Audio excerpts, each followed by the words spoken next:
बेटा स्टार्ट कर रहे हैं। कल की क्लास में माय डियर स्टूडेंट्स हमने वर्किंग कैपिटल एफिशिएंसी रेशियोज या मैनेजमेंट एफिशिएंसी रेशियोज पे बात शुरू कर दी थी। वर्किंग कैपिटल एफिशिएंसी रेशियोज या मैनेजमेंट एफिशिएंसी रेशियोज पे हमने बात स्टार्ट कर दी थी मेरे प्यारे बच्चों। इधर देखें, उसमें हमने एक चीज पढ़ी थी, इन्वेंटोरी डेज या इन्वेंटोरी होल्डिंग पीरियड। वो क्या था कि ऑन एवरेज हम अपने इन्वेंटोरी कितने दिन होल्ड करते हैं, यानी जिस दिन इन्वेंटोरी बाय करते हैं और जिस दिन बेचते हैं, जिस दिन इन्वेंटोरी बाय करते हैं और जिस दिन बेचते हैं, उसके बीच में इन्वेंटोरी हमारे पास कितने दिन रहती है, याद है? तो मैंने कहा था ये इन्वेंटोरी डेज का कम होना अच्छा है, क्योंकि जितना ज्यादा होगा उतनी होल्डिंग कॉस्ट आपको ज्यादा बेयर करनी होगी। ये जितना ज्यादा होगा उतनी होल्डिंग कॉस्ट आपको ज्यादा बेयर करनी होगी।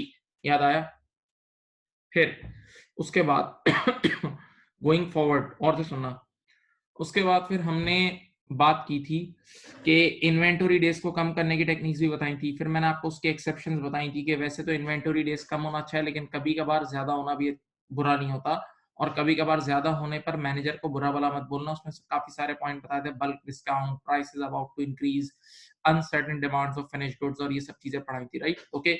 फिर मैंने आपको दो चीजें आमने सामने लिखी थी, एक लिखवाया था inventory holding period in days, और एक था इन्वेंटरी टर्नओवर इन टाइम्स। ये दोनों एक दूसरे की जिद है, इनके फॉर्मूलाज भी एक दूसरे के उल्टे फॉर्मूलाज थे, सही है? फिर मैंने कहा था इन्वेंटरी डेज का कम होना अच्छा है, जबकि इन्वेंटरी टर्नओवर इन टाइम्स का ज्यादा होना अच्छा है। इन्वेंटरी टर्नओवर इन टाइम्स का मतलब सेल कितनी स्पीड से हो रही है, सेल्स कितनी स्पीड से हो रही है, सेल्स कितनी स्पीड से हो रही है, याद है? नाउ उसी हेड, वही जो हेड चल रहा था, यानी वर्किंग कैपिटल एफिशिएंसी रेशियोज का, उसका सेकंड रेशियो ये रहा। उसका सेकंड रेशियो ये आपके सामने, बहुत आसान सा रेशियो है, आराम आराम से चलें सुकून से। यहाँ देखें, वॉइस वगैरह सब क्लियर आ रही है? बताएं एक बार चैट बॉक्स में, बताएं सब चीजें क्लियर है? सही है।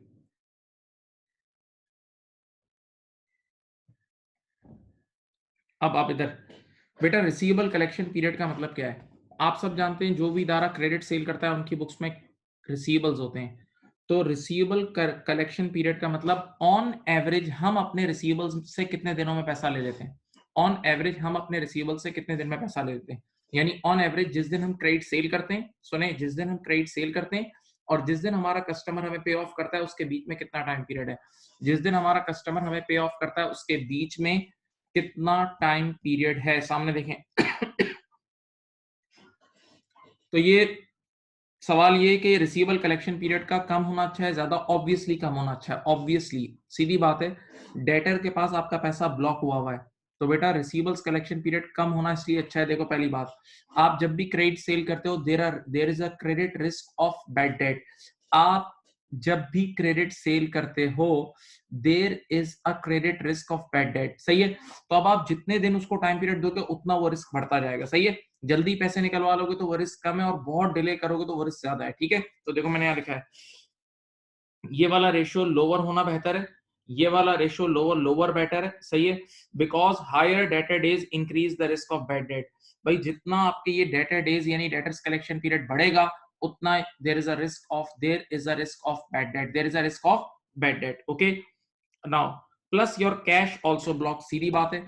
आपने किसी को उधार पे सेल की हुई है तो आपके पैसे उसके पास फंसे हुए हैं, तो जितने दिनों तक आपके पैसे फंसे हुए हैं उन पैसों की अपॉर्चुनिटी कॉस्ट भी तो है। जरा सोचो, अगर वो पैसे जल्दी निकल आए और आप उसको इन्वेस्ट कर दें तो आप उससे कमा लेंगे। जरा दिमाग से सोचें।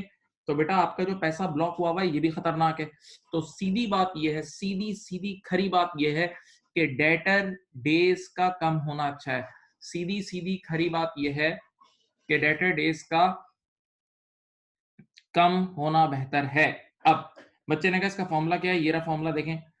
न्यूमरेटर में लिखेंगे एवरेज रिसीवेबल्स, एवरेज रिसीवेबल्स को एवरेज डेटर्स भी बोलते हैं। ये कब लिखेंगे? अगर आपके पास ओपनिंग डेटर और क्लोजिंग डेटर दोनों गिवन होगा, साल के बिगिनिंग का डेटर और साल के एंड का डेटर दोनों गिवन होगा, तो opening debtors plus closing debtor divide by 2, opening debtor plus closing debtor divide by 2 करके एवरेज डेटर निकाल लेना। लेकिन 99% क्वेश्चन में ओपनिंग डेटर नहीं गिवन होता, 99% क्वेश्चन में ओपनिंग डेटर नहीं गिवन होता, तो मजबूरन फिर आपको क्लोजिंग डेटर या क्लोजिंग रिसीवेबल यूज करना होता है, सही है?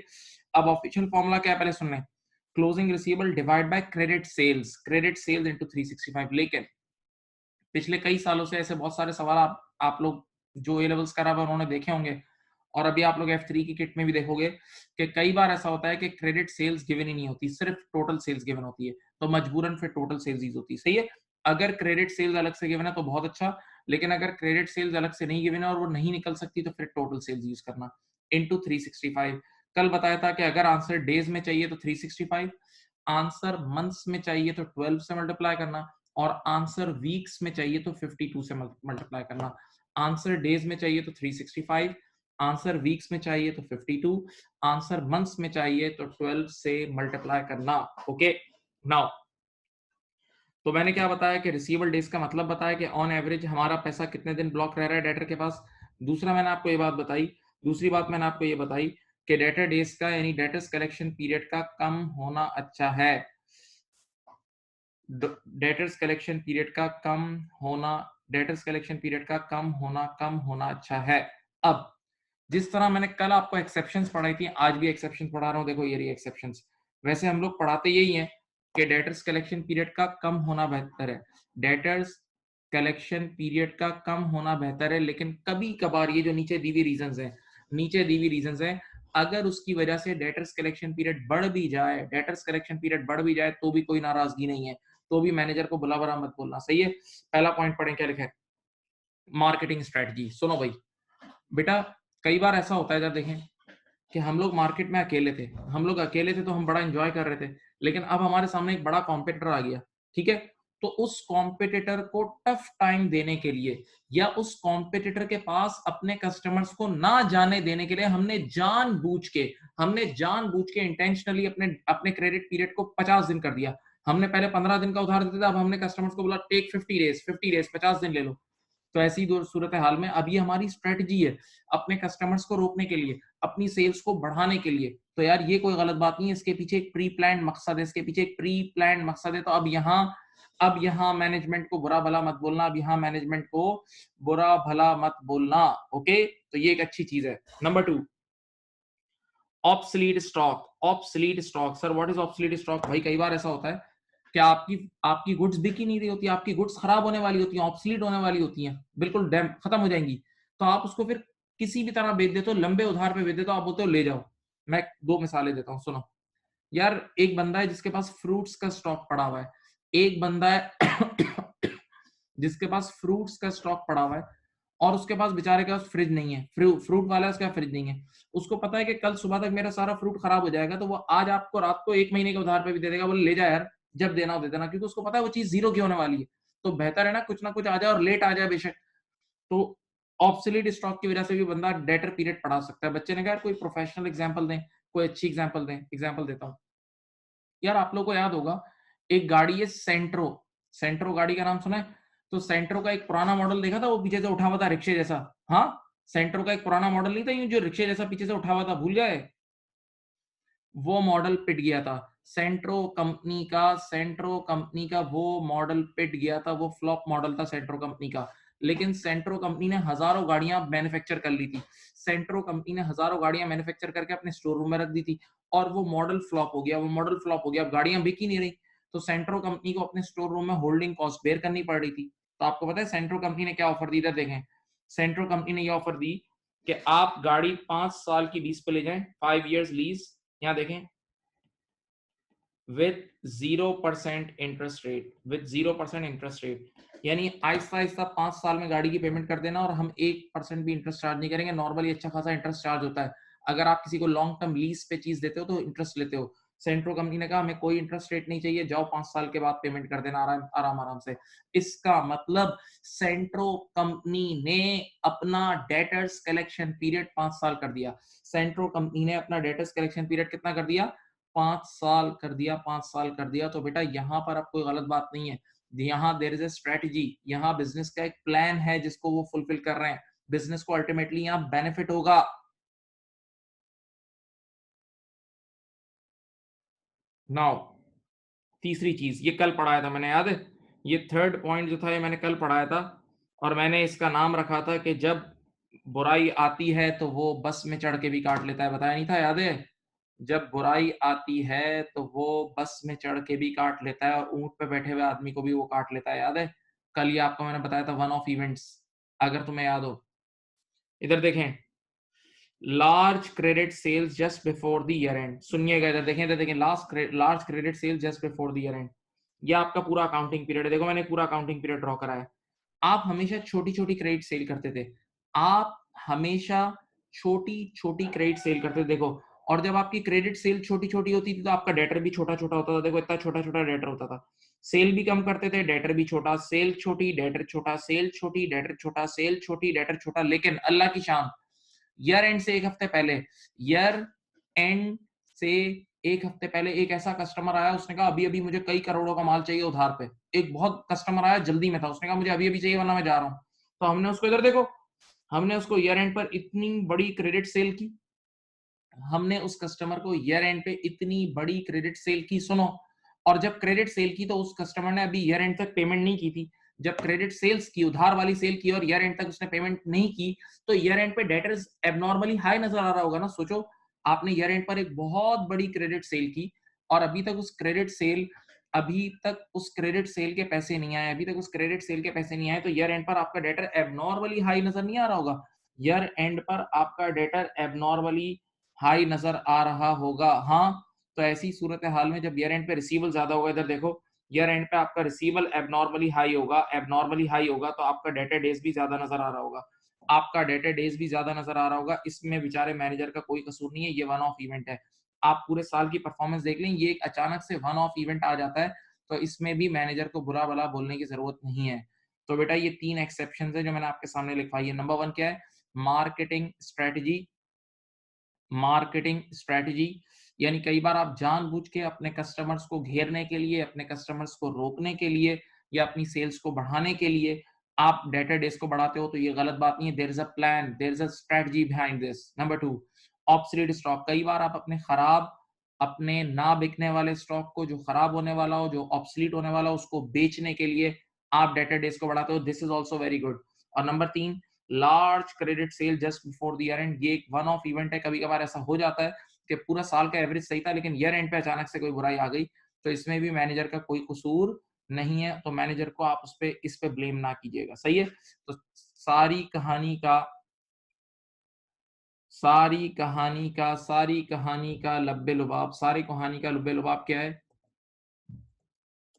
सारी कहानी का लुब्बे लुबाब क्या है कि डेटर डेज जितना हो सके कम होना अच्छा है। उसूल यही है, क्योंकि आप जितना जल्दी अपने कस्टमर से पैसे निकलवा लो उतना बेहतर है। जितना जल्दी आप अपने कस्टमर से पैसे निकलवा लो उतना ज्यादा बेहतर है। ओके, नाउ तीसरा रेशियो है बेटा, पहला रेशियो क्या था इसका? Inventory days. बच्चों,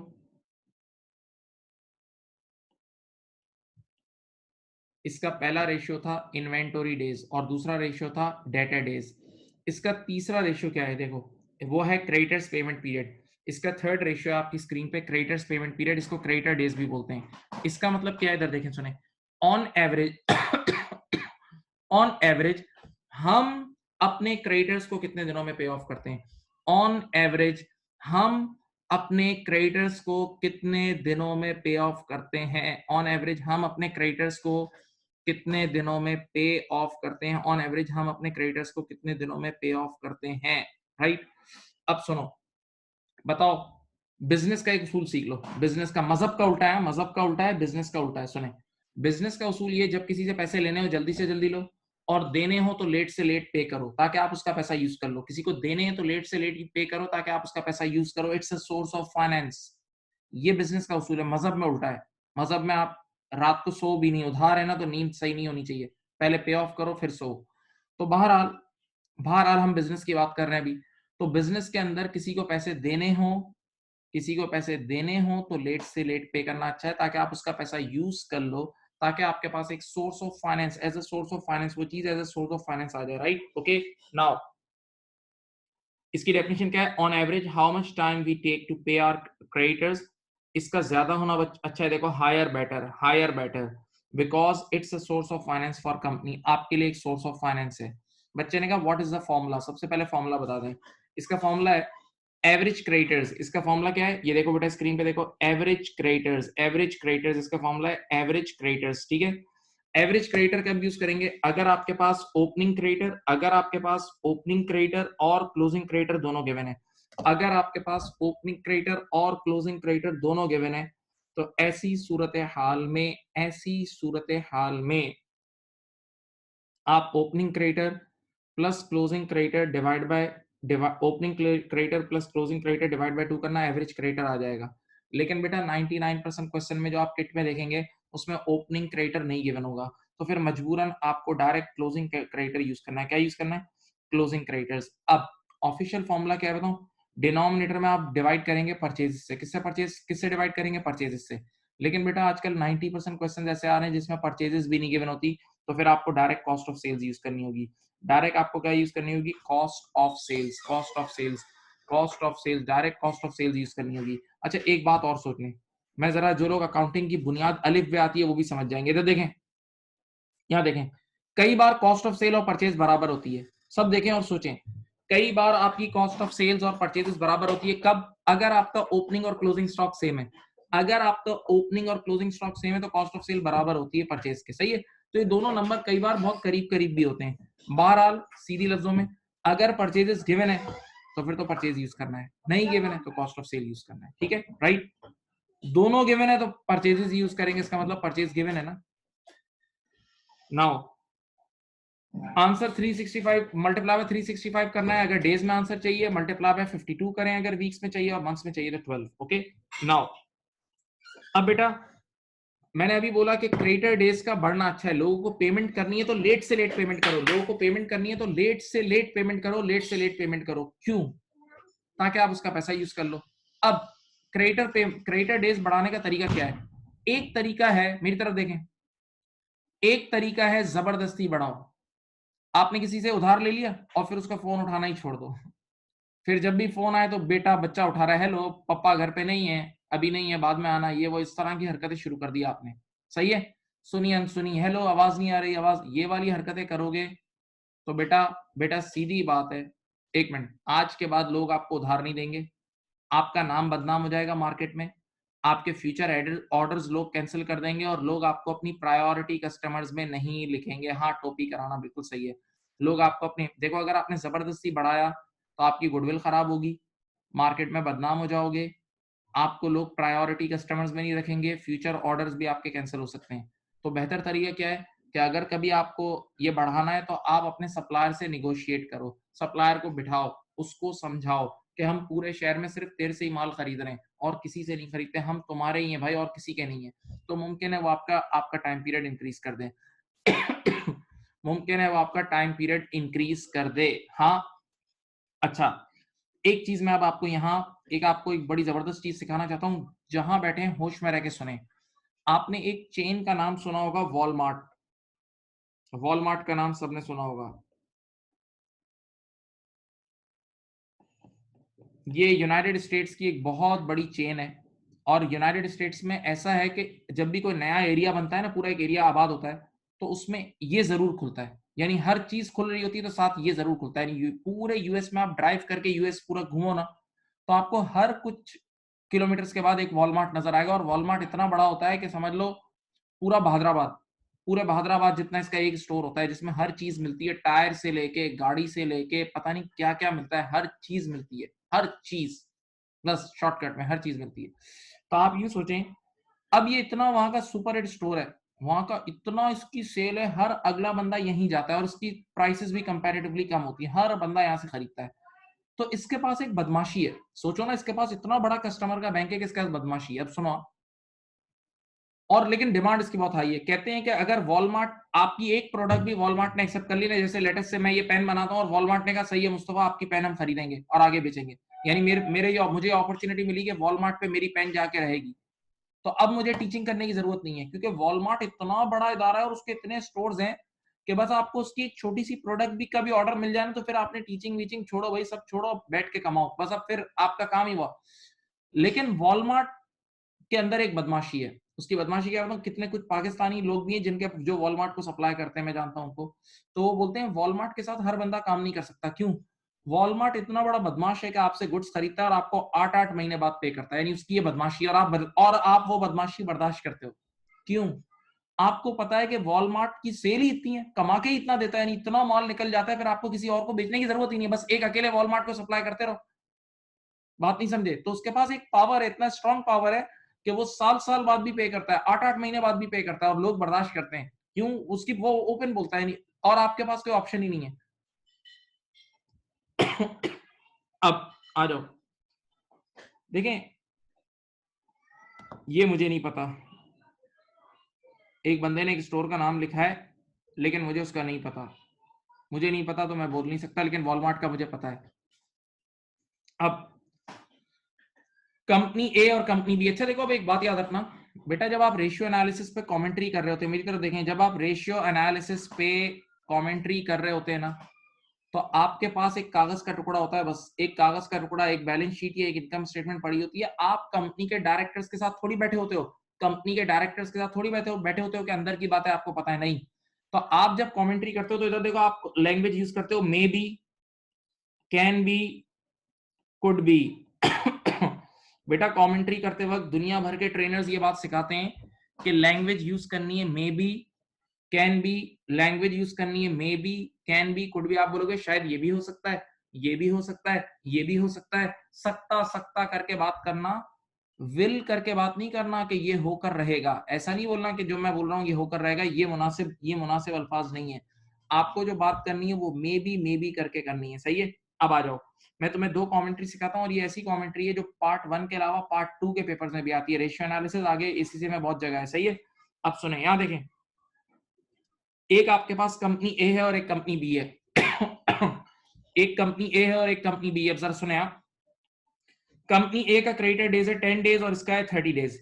यानी कंपनी ए अपने क्रेडिटर को 10 दिनों में पैसे लौटा देती है और कंपनी बी अपने क्रेडिटर को 30 दिनों में पैसे लौटाती है। कंपनी ए अपने क्रेडिटर को 10 दिनों में पैसे लौटाती है और कंपनी बी 30 दिन बाद पेमेंट करती है, सही है। अब इसकी वजूहात पे बात करें। पहली वजह, लिक्विडिटी। कंपनी ए की लिक्विडिटी गुड है और इसकी बैड है। क्या मतलब? कंपनी ए 10 दिन के अंदर पे कर देती है, इसका मतलब कंपनी ए के जेब में पैसा भरा पड़ा है। कंपनी ए के पास लिक्विड कैश अच्छा है, आराम से पे ऑफ कर देती है, 10 दिन के अंदर ठक करके पे ऑफ कर देती है, सही है। जबकि company B takes 30 days, company B takes 30 days, that means the liquidity position of company B is not good, सही है। तो अगर इस तरह की पिक्चर आपको कोई दिखाए तो आपकी पहली कमेंट्री क्या होगी कि कंपनी ए की लिक्विडिटी गुड है और कंपनी बी की लिक्विडिटी बैड है। अब देखने का एक और नजरिया, आइए देखने का एक और नजरिया सुनो। आप यूं भी तो सोचें कि कंपनी ए को 10 दिन के अंदर पे करना है, कंपनी ए को 10 दिन के अंदर पे करना है, इसका मतलब मुमकिन है मार्केट के लोग कंपनी ए पर सिर्फ 10 दिन का एतबार कर रहे हैं, सिर्फ 10 दिन का। जबकि कंपनी बी को 30 डेज के अंदर पे करना है, इसका मतलब लोग कंपनी बी पे 30 दिन का एतबार कर रहे हैं। तो कंपनी बी की क्रेडिट वर्दनेस अच्छी है जबकि ए की क्रेडिट वर्दनेस इतनी अच्छी नहीं है। ए की क्रेडिट वर्दनेस इतनी अच्छी नहीं है, बी की क्रेडिट वर्दनेस अच्छी है। नहीं समझे बेटा? ये भी एक एंगल होता है बात करने का, हाँ, कि इसकी क्रेडिट वर्दनेस गुड है और इसकी क्रेडिट वर्दनेस बैड है। इसको यूं सोचो, एक मिनट एक मिनट। मेरे पास एक स्टूडेंट आया, बिल्कुल नया स्टूडेंट। उसने मुझे कहा कि पहला स्टूडेंट आया, नया स्टूडेंट, उसने कहा कि मुझे अभी पढ़ा दें और 6 महीने बाद पैसे ले लेना। मैंने कहा नो, नो। मैंने कहा मैं आपको नहीं जानता, मैं आप पे ट्रस्ट नहीं कर सकता, आप पहले पैसे दें फिर पढ़ें। सुनना, एक और स्टूडेंट आया जो पिछले 1 साल से पढ़ रहा है, बड़ा नेक है, शरीफ है, हमेशा कभी कोई गलत चीज मैंने उस पर नहीं देखी। उसने कहा यार मेरे साथ भी यही मसला है। तो मैंने कहा ठीक है, तुम 3 महीने बाद पे कर देना। तो पहले वाले को मैंने ना करा, दूसरे वाले को मैंने हाँ करा। इसका मतलब जिसको ना करा मैंने उस पर एतबार नहीं किया ना, और जिसको हाँ किया मैंने उस पर एतबार किया ना। तो जिसको लोग मार्केट में ज्यादा टाइम पीरियड दे रहे हैं, इसका मतलब उसकी क्रेडिट वर्दनेस ज्यादा है। तो इसका मतलब कंपनी बी की मुमकिन है कि क्रेडिट वर्दनेस अच्छी है और कंपनी ए की क्रेडिट वर्दनेस क्या है, बैड है।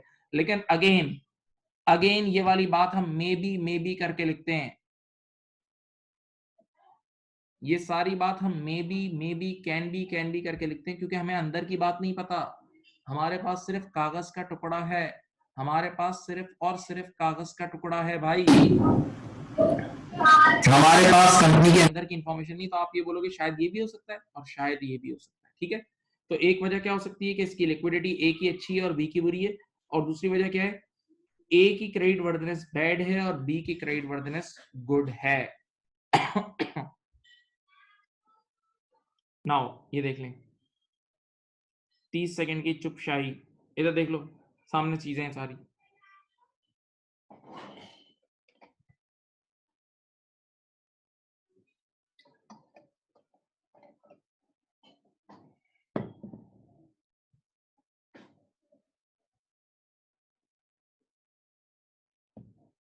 देख लिया भाई।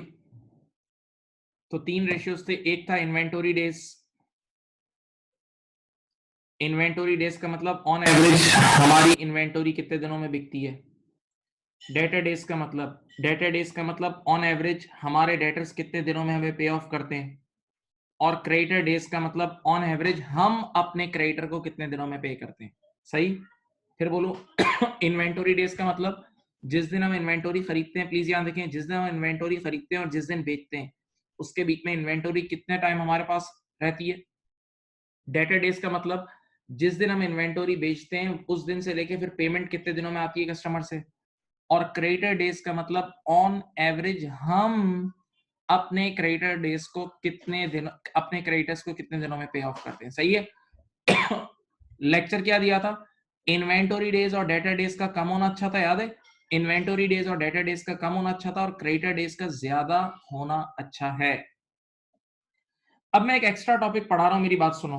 वैसे मुझे नहीं लगता कि शायद इतना एग्जाम में होता हो, लेकिन बुक के अंदर ये गिवन है, बुक के अंदर शायद थोड़ा सा गिवन है, तो मैं आपको समझाता हूं, आप समझ जाएंगे, कोई इतना मुश्किल टॉपिक नहीं है। यहां देखिए, टॉपिक का नाम है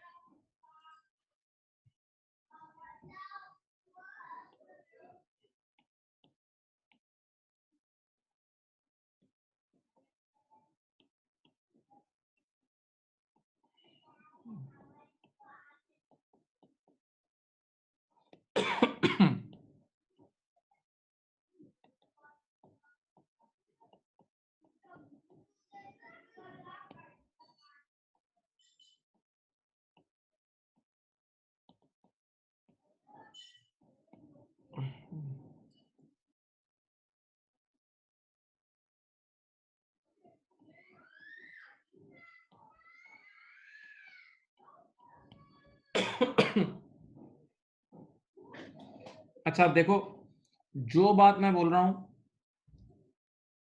हाँ शायद MA2 में आप लोगों ने पढ़ा हुआ है, शायद MA2 में पढ़ा हुआ है, अच्छा है, पढ़ा है, बहुत अच्छी बात है। अब जरा सुनो, मैं आपको 3 तरह के बिजनेस बताऊंगा, पहला बिजनेस, दूसरा, तीसरा, पहला, दूसरा, तीसरा, पहला, दूसरा, तीसरा। आप तीनों बिजनेसेस को गौर से सुनना, फिर एंड में समरी दूंगा। यहां देखें, केस नंबर 1। बेटा मेरा एक ऐसा बिजनेस है जो खरीदता भी कैश पे और बेचता भी। बेटा मैं इधर देखो, इन्वेंटोरी खरीदता भी कैश पे हूं, तवज्जो मेरी तरफ। इन्वेंटोरी खरीदता भी कैश पे हूं, बेचता भी कैश पे हूं, खरीदूं भी कैश पे और बेचूं भी कैश पे। सही है। इधर देखो, तो मैंने आज डे 0 पे यहाँ इन्वेंटोरी खरीदी 1000 रुपए की, खरीदी कैश पे, खरीदी कैश पे तो उसी वक्त पैसे देने पड़े होंगे। मैं खरीदता भी कैश पे हूँ, पहला बिजनेस, और बेचता भी कैश पे हूँ। तो बेटा देखो, अभी अभी 1000 रुपए का आउटफ्लो हो गया, अभी अभी 1000 रुपए का आउटफ्लो हो गया। अब मेरा इन्वेंटोरी डेज है 1 महीना, यानी जिस दिन मैं इन्वेंटोरी खरीदता हूँ उसके 1 महीने बाद बिक जाती है। जिस दिन इन्वेंटोरी खरीदता हूँ उसके 1 महीने बाद बिक जाती है। ये देख लो, 1 मंथ, 1 मंथ। सही है। तो जब यहां बिकेगी, तो केस नंबर 1 में मैंने तुम्हें बोला था, इधर देखो मैं यहां लिख भी रहा हूं, inventory days, inventory days 1 month, 1 month. खरीदी यार डे 0 पे और 1 महीने बाद बिक गई, खरीदी भी कैश पे थी, बेची भी। तो जिस दिन बेचूंगा, जिस दिन बेचूंगा मेरे प्यारे बच्चों, जिस दिन बेचूंगा उस दिन मेरे पास उसी वक्त कैश पैसे आ जाएंगे। जैसे ही बेचूंगा कैश सेल करूंगा ना, खरीद भी कैश पे रहा हूं, बेच भी कैश पे रहा हूं, तो जिस दिन खरीदूंगा आउटफ्लो होगा, जिस दिन बेचूंगा इनफ्लो होगा। आंखें खोलो, इस केस नंबर 1 में मेरा पैसा कितने महीने ब्लॉक रहा, पैसा गया कब और आया कब, जरा बताओ चैट बॉक्स में बताओ। केस नंबर 1 में मेरा पैसा कितने महीने ब्लॉक रहा, चैट बॉक्स में बताओ। वेरी गुड, बिल्कुल सही है, 1 मंथ। 1 मंथ ब्लॉक रहा, बिल्कुल सही है, 1 मंथ। हाँ मैंने अज्यूम ये किया है, कोई प्रॉफिट नहीं है, अभी प्रॉफिट को छोड़ो, प्रॉफिट को छोड़ो बेटा, अभी तो सिर्फ बात समझो। तो इसका मतलब इस बार मैंने डे 0 पे 1000 रुपए दिए और 1 मंथ पे 1000 रुपए वापस आ गए, 1 महीना पैसा ब्लॉक रहा, आपने एक्सेप्ट कर लिया है सबने। अब केस 2, अब केस 2 प्लीज सुने। अब मैं खरीद, इधर खरीद कैश पे रहा हूं, खरीद कैश पे रहा हूं और बेच रहा हूं उधार पे। अब मैंने स्ट्रेटेजी चेंज की, खरीदता हूं कैश पे और बेचता हूं उधार पे, और अपने कस्टमर्स को 1 महीने का टाइम पीरियड देता हूं। इधर देखें, आप सामने देखें भाई, जब मैं खरीदता कैश पे हूं तो मैंने डे 0 पे जैसे ही माल खरीदा उसी वक्त मुझे पेमेंट करनी पड़ी होगी। डे 0 पर जैसे ही माल खरीदा उसी वक्त पेमेंट करनी पड़ी होगी। और मैंने बेचा है किस पे, मैंने बेचा है क्रेडिट पे, तो जैसे ही 1 मंथ के एंड पर बेचा होगा, तो क्रेडिट सेल की होगी, 1 मंथ के एंड पे मैंने बेचा होगा तो मैंने क्रेडिट सेल की होगी और सामने वाले को भी 1 महीने का और टाइम दिया, देखो 1 महीने का और टाइम। तो अब बताओ मेरे पास पैसे वापस कब आएंगे? मंथ 2 पे, यानी मेरा डेटर डेज भी इस बार 1 मंथ है, डेटर डेज भी मेरा इस बार 1 मंथ है, पक्का? अब आप मुझे बताओ पूरी क्लास, इस सेकंड केस में मेरे पैसे कितने महीने ब्लॉक रहे? 2 मंथ्स, बिल्कुल सही है। सेकंड केस में मेरे पैसे 2 महीने ब्लॉक रहे हैं, आंखें खुली। सेकंड केस में मेरे पैसे 2 महीने ब्लॉक रहे हैं, सही है। और आंसर कैसा आ रहा है देखो, इन्वेंटोरी डेज प्लस, देखो इन दोनों को ऐड कर लो, 1 month plus 1 month 1 month plus 1 month, 1 month का इन्वेंटोरी डेज है, 1 मंथ का इन्वेंटोरी डेज है और 1 मंथ का डेटर डेज है, पक्का? अब केस 3, सब यहां देखें, केस 3 इस बार, केस 3 में इस बार जब मैं माल खरीदने गया ना, केस 3 में इस बार जब मैं गुड्स खरीदने गया ना अपने सप्लायर से, तो मैंने अपनी मासूम वाली शक्ल बनाई, मैंने कहा यार प्लीज मुझे तू भी उधार दे दे।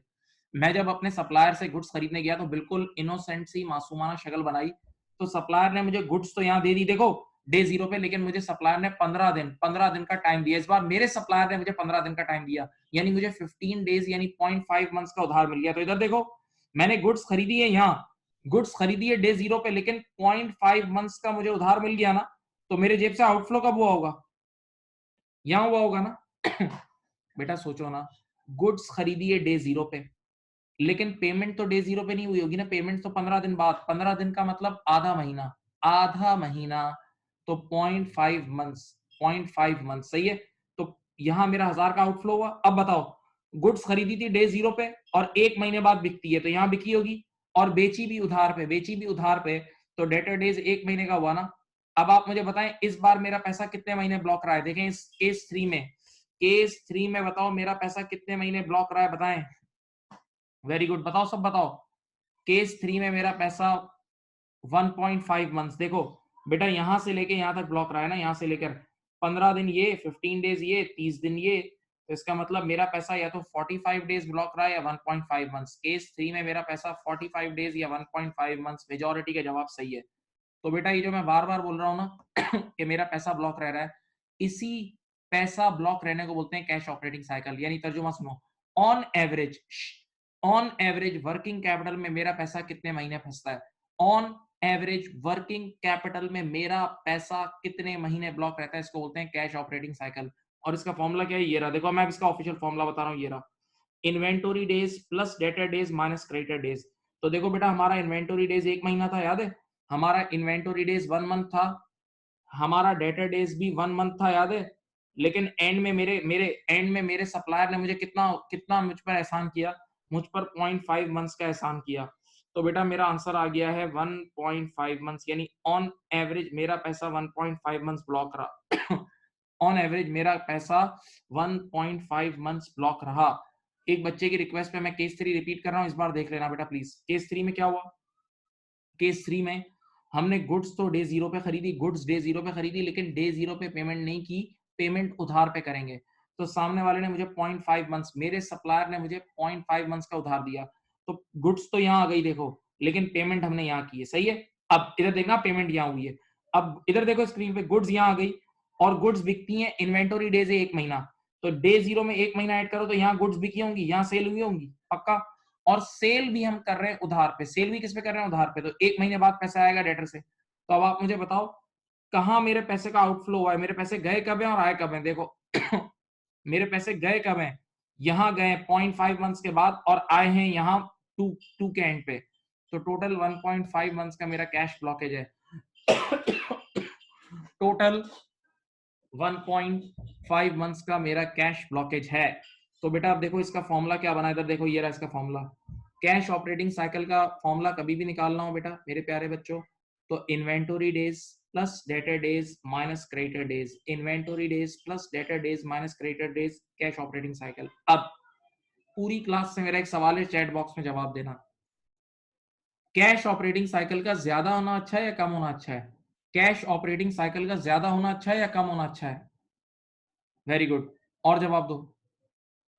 वेरी गुड, जबरदस्त जबरदस्त जबरदस्त। लोअर बेटर, लोअर बेटर, क्यों? कॉमन सेंस की बात है, अपना पैसा ब्लॉक हो रहा है। सोचो ना, अपना पैसा ब्लॉक हो रहा है। अज्यूम करते हैं, एक एग्जांपल देता हूं, अज्यूम करते हैं ये पैसा मैं ओवरड्राफ्ट, बैंक ओवरड्राफ्ट से लेके डाल रहा हूं। अज्यूम करते हैं ये पैसा मैं बैंक ओवरड्राफ्ट से लेके डाल रहा हूं, ये पैसा मैं बैंक ओवरड्राफ्ट से लेके डाल रहा हूं, ये पैसा मैं बैंक ओवरड्राफ्ट से लेके डाल रहा हूं। सुनो एक मिनट। तो ऐसी सूरत हाल में जितने दिनों तक पैसा ब्लॉक रहेगा उतने दिनों तक मुझे बैंक ओवरड्राफ्ट का इंटरेस्ट देना होगा ना, ठीक है। तो कैश ऑपरेटिंग साइकिल का कम होना अच्छा है। अब स्क्रीन पे देखें, चलो मैथमेटिकली समझाऊं। कैश ऑपरेटिंग साइकिल किन चीजों से मिलकर बन रही है? इन्वेंटोरी डेज और डेटर डेज ऐड हो रहे हैं, इन्वेंटोरी डेज और डेटर डेज ऐड हो रहे हैं, जबकि ये लेस हो रहा है। तो अब अगर कोई मुझे बोले कि कैश ऑपरेटिंग साइकिल कम कैसे हो सकता है, कैश ऑपरेटिंग साइकिल कम ऐसे हो सकता है, इधर देखें, ये जो दोनों ऐड हो रहे हैं इनको कम कर देना। इन्वेंटोरी डेज और डेटर डेज को छोटा छोटा करना तो ऑटोमेटिकली आंसर छोटा आएगा। इन्वेंटोरी डेज और डेटर डेज जो कि ऐड हो रहे हैं, इन्वेंटोरी डेज और डेटर डेज जो कि ऐड हो रहे हैं उनको छोटा छोटा कर देना, और क्रेडिटर डेज को बढ़ा देना, क्योंकि क्रेडिटर डेज लेस हो रहा है तो ऑटोमेटिकली आपका फाइनल आंसर कम आएगा, ऑटोमेटिकली आपका फाइनल आंसर कम आएगा।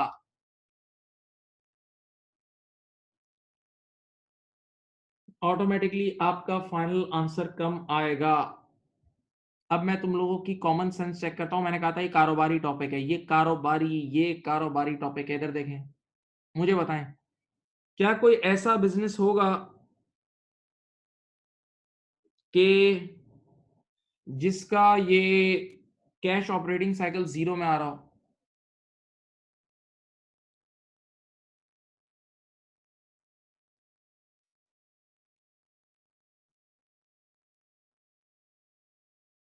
सुपरमार्केट?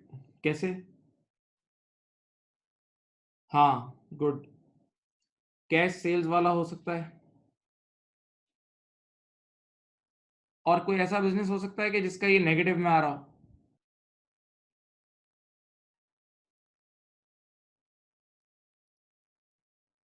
आ सकता है। कैसे? कैसे आ सकता है? सुनो बेटा, आप कैश सेल कर रहे हो, कैश सेल कर रहे हो तो ये आपका जीरो हो जाएगा, डेटर डेज जीरो होगा। और आप समझ लो इन्वेंटोरी डेज आपका एक महीना है, लेकिन सप्लायर से 2 महीने का उधार लेते हो। वॉलमार्ट, वॉलमार्ट की एग्जांपल नहीं दी थी? वॉलमार्ट कितना बड़ा बदमाश है, 8-8 9 9 महीने बाद पे करता है आपको। तो आपका पैसा वो यूज करता है, जबकि उसका माल तो फौरन बिक जाता है। तो उसका ये कैश ऑपरेटिंग साइकिल नेगेटिव में आ रहा होगा, उसका कैश ऑपरेटिंग साइकिल नेगेटिव में आ रहा होगा। ऐसे लोग जो क्रेडिट पे खरीद के कैश पे बेच रहे होंगे ऐसे लोग जो क्रेडिट पे खरीद के कैश पे बेच रहे होंगे, उनका ये कैश ऑपरेटिंग साइकिल नेगेटिव में आ सकता है। एक मिसाल और दूं, जरा सोचना। तुम लोगों ने इन कंपनीज का नाम डेफिनेटली सुना होगा, टोयोटा, होंडा, ये सब। बेटा ये इतनी बदमाश कंपनीज है, सुने। इनके पास आप गाड़ी बुक कराने जाओ ना तो 6 महीने पहले आपसे पैसे लेते हैं, 6 महीने पैसे पहले आपसे पूरी गाड़ी के पैसे ले लेते हैं, सुने। और फिर आपके पैसों से ही इन्वेंटरी खरीदते हैं, आपके पैसों से ही सब कुछ करके फिर आपको डिलीवर करते हैं, यानी अपने जेब से कुछ भी नहीं लगाते। सारा काम आपके जेब से होता है, बल्कि हो सकता है कुछ पैसा यूज भी करते होंगे बीच में, नहीं समझे? ये कार कंपनीज की बदमाशी नहीं देखी? आप पहले कार बुक कराते हो 6-6 8-8 महीने पहले, तो आपके पैसों से ही ये पूरी गेम खेलते हैं, आपके पैसों से ही इन्वेंट्री खरीदते हैं सब।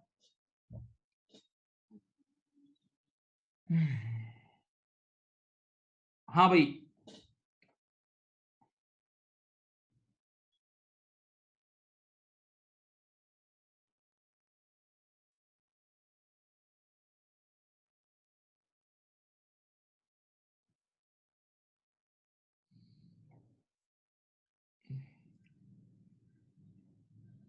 अब नेक्स्ट,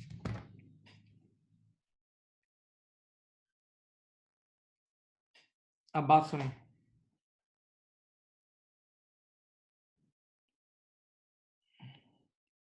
एक आखिरी हेड रह गया, the last head, the last head खत्म उसके बाद।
I don't know what happened.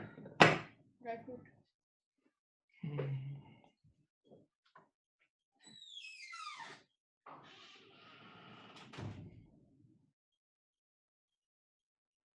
ये लोग किसी ने कॉपी करना है कर लें।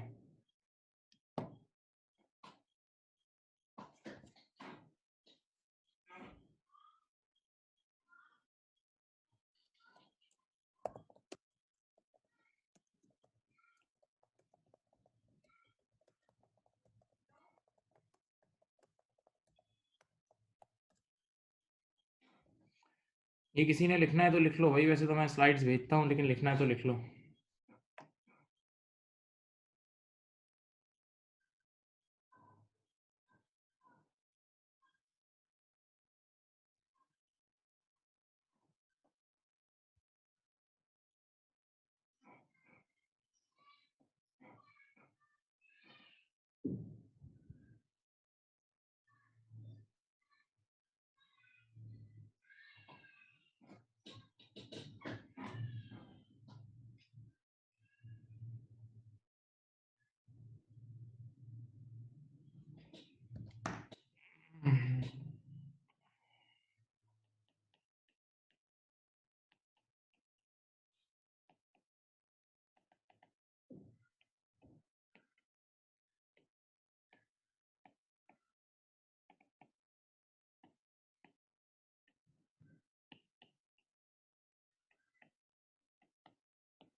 ये थोड़ा बहुत लिखना है तो लिख लो, लिखना है तो लिख लो। मैं ये वाला हिस्सा देख लो बेटा आराम से।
अब जरा सुने, यहाँ देखें, आराम आराम से सुने, अच्छी चीज है, बेहतरीन तरीके से हजम हो जाएगी अगर दिल से पढ़ेंगे तो। यहाँ देखें, टॉपिक का नाम है लिक्विडिटी रेशियोज, ये आखिरी हेड है बेटा। एक हेड था इधर देखो, प्रॉफिटेबिलिटी रेशियोज, जो पहला हेड था। दूसरा हेड था लॉन्ग टर्म सॉल्वेंसी रेशियोज, जिसमें कल पढ़ा था गेयरिंग, याद है, गेयरिंग और इंटरेस्ट कवर। फिर हमने पढ़ा था मैनेजमेंट एफिशिएंसी रेशियोज, जिसमें इन्वेंटोरी डेज, डेटर डेज और क्रेडिटर डेज थे। और अब हम आखिरी हेड पे बात कर रहे हैं जिसका नाम है लिक्विडिटी रेशियो। सही है। लिक्विडिटी की तारीफ आप सबको आनी चाहिए। Liquidity means ability liquidity means ability of a firm to pay its short term debts, ability of a firm to pay its short term debts, ability of a firm to pay its short term debts। okay now, यानी अगर आपको आपके पास कोई आए और बोले यार मेरी लिक्विडिटी चेक करो, तो बस उसकी तारीफ ये है कि अगर वो अपनी शॉर्ट टर्म लाइबिलिटीज फौरन से पे ऑफ कर सकता है ना, जितनी आसानी से पे ऑफ कर सकता है, उसकी लिक्विडिटी उतनी अच्छी है, उसकी लिक्विडिटी पोजीशन इतनी अच्छी है। एक मिनट में एक बात बताता हूँ, सुने। ये जोक्स अक्सर दोस्तों में होता है। कई बार आप अपने ग्रुप के किसी अमीर तरीन बंदे को ले जाके डिनर पे ले जाते हैं, कई दोस्त जाते हैं, सही है। तो एक दोस्त जो कि बहुत अमीर होता है ना, वो सब उसको बोलते हैं भाई तू पे कर, चल तू अमीर आदमी है। तो आगे से क्या क्या टोपी पहनाता है बताऊं, वो बोलता है यार मैं हूं तो बहुत अमीर आदमी, लेकिन बस आजकल लिक्विडिटी का इशू है, लिक्विडिटी का इशू। यानी वो इन अदर वर्ड्स वो बोलता है मेरे पास फिक्स एसेट तो बहुत है, मेरे पास बंगले, गाड़ियां, फैक्ट्रियां सब है, लेकिन बोला यार आजकल लिक्विड कैश नहीं है, लिक्विड कैश का मसला है। हाँ, तो लिक्विडिटी मींस यानी आपके पास लिक्विड कैश और लिक्विड रिसोर्सेज हो, ability of a firm to pay its short term debts. अब लिक्विडिटी पोजीशन चेक करने का एक बहुत ही मशहूर रेशियो है जिसका नाम है करंट रेशियो। जिसका नाम क्या है? Current ratio. अब मैं करंट रेशियो का आगाज एक स्टाइल से कर रहा हूं, आप उस अंदाज से समझें। यहां देखें, सामने देखें, करंट रेशियो होता है current asset upon current liability. इधर देखो बेटा, आज अगर मुझे किसी को शॉर्ट टर्म लोन देना है, किसी बड़े आदमी को भी शॉर्ट टर्म लोन देना है ना, 1-2 महीने का, तो जब हम किसी को शॉर्ट टर्म लोन देते हैं तो हम उसकी बड़ी गाड़ी, बड़ा बंगला और बड़ी फैक्ट्री नहीं देखते, क्योंकि हमें पता है कि शॉर्ट टर्म लोन हमेशा वो शॉर्ट टर्म एसेट से वापस करेगा। शॉर्ट टर्म लोन सामने वाला वापस करेगा शॉर्ट टर्म एसेट से, तो हम ये रेशियो निकालते हैं। देखो, हम उस बंदे को लोन देने से पहले, किसी को भी शॉर्ट टर्म लोन देना हो तो उससे पहले हम उसका ये रेशियो निकालते हैं, करंट रेशियो। देखो ये क्या है? Current assets upon current liabilities, current assets upon current liabilities. Assume करते हैं, सामने देखो, एक बंदे के करंट एसेट्स हैं 4,000 रुपए के, एक बंदे के करंट एसेट्स हैं 4,000 रुपए के, और करंट लायबिलिटीज कितनी है? 1,000 रुपए की। एक बंदे के करंट एसेट है 4,000 के, करंट लायबिलिटीज है 1,000 की। अगर आप इसको कैंसिल आउट करो, ये कैंसिल करो तो 4:1 आ जाएगा, 4:1 आ जाएगा। अब इस 4:1 का तर्जुमा करूं, तर्जुमा सुनो, इसका मतलब इसके पास हर $1 की करंट लायबिलिटी पे करने के लिए $4 के करंट एसेट पड़े। इस बंदे के पास, ये सोचो ना बेटा, हर $1 की करंट लायबिलिटी के लिए $4 के करंट एसेट पड़े। हर $1 की करंट लायबिलिटी के लिए $4 के करंट एसेट पड़े। अब सुनो, तो लोन देने वाले के लिए तो ये अच्छा है। लोन देने वाले के लिए ये अच्छा है। इसको दे दो लोन। क्यों? इसके पास $1 की लायबिलिटी को पे ऑफ करने के लिए $4 का करंट एसेट पड़ा यार। आराम से ये तो हमें वापस कर देगा। लेकिन ये बंदा जो खुद जिस कंपनी का ये रेशियो आ रहा है उसके लिए बुरा है, और वो बीमार है, वो कंपनी बीमार है, और उस बीमारी का नाम क्या है? उस बीमारी का नाम है ओवर कैपिटलाइजेशन। यानी अगर किसी का करंट रेशियो बहुत हाई हो, $1 की करंट लायबिलिटी के लिए $4 के करंट एसेट रखे हुए हैं, यानी एक्स्ट्रा ऑर्डिनरी करंट एसेट रखे हुए हैं, तो ये बीमारी है। ये फाइनेंस की दुनिया में ऐसे लोगों को बीमार बोलते हैं, और इस बीमारी का नाम क्या है? Over capitalisation. बच्चे ने कहा क्यों?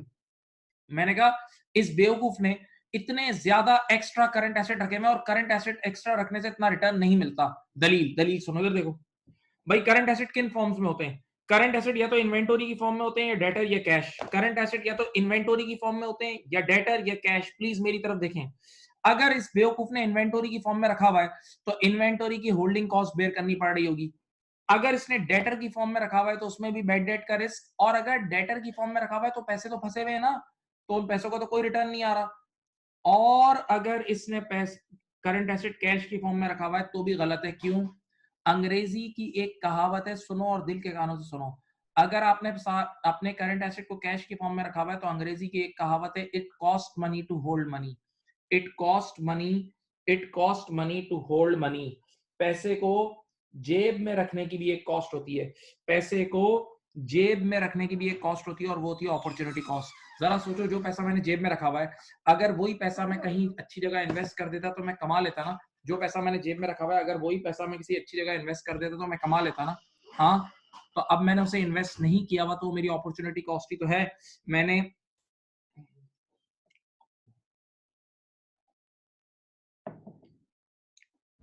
इन्वेस्ट नहीं किया हुआ, तो ये मेरी अपॉर्चुनिटी कॉस्ट ही तो है। जरा सोचो। सही। तो बेटा, बहुत ज्यादा करंट एसेट रखना अच्छी बात नहीं है। आपको एक्स्ट्रा कॉस्ट बेयर करनी पड़ेगी, और रिटर्न भी नहीं मिलेगा। हाँ, तो बताओ, ओवर कैपिटलाइजेशन के मरीज को हम क्या नसीहत करेंगे? इधर सुने। हम उसे बोलेंगे, भाई तुम अपने जो करंट एसेट में तुमने पैसे फंसाए हैं, इसको बेच के फिक्स एसेट में इन्वेस्ट करो। फिक्स एसेट में किसी बड़े प्रोजेक्ट में इन्वेस्ट करो, तो आपका उसका रिटर्न ज्यादा होगा। फिक्स एसेट का रिटर्न ज्यादा होता है। फिक्स एसेट का रिटर्न ज्यादा होता है। चलो मैं तुम्हें एक और बात समझाता हूं। देखो, दिल से पढ़ो। कुछ बातें, हर चीज कोर्स नहीं है, कुछ चीजें इंसान सीखता भी है। प्लीज, हर चीज कोर्स आउटलाइन नहीं होती, कुछ चीजें इंसान सीखता सिखाता भी है। इधर देखो, यहां देखो,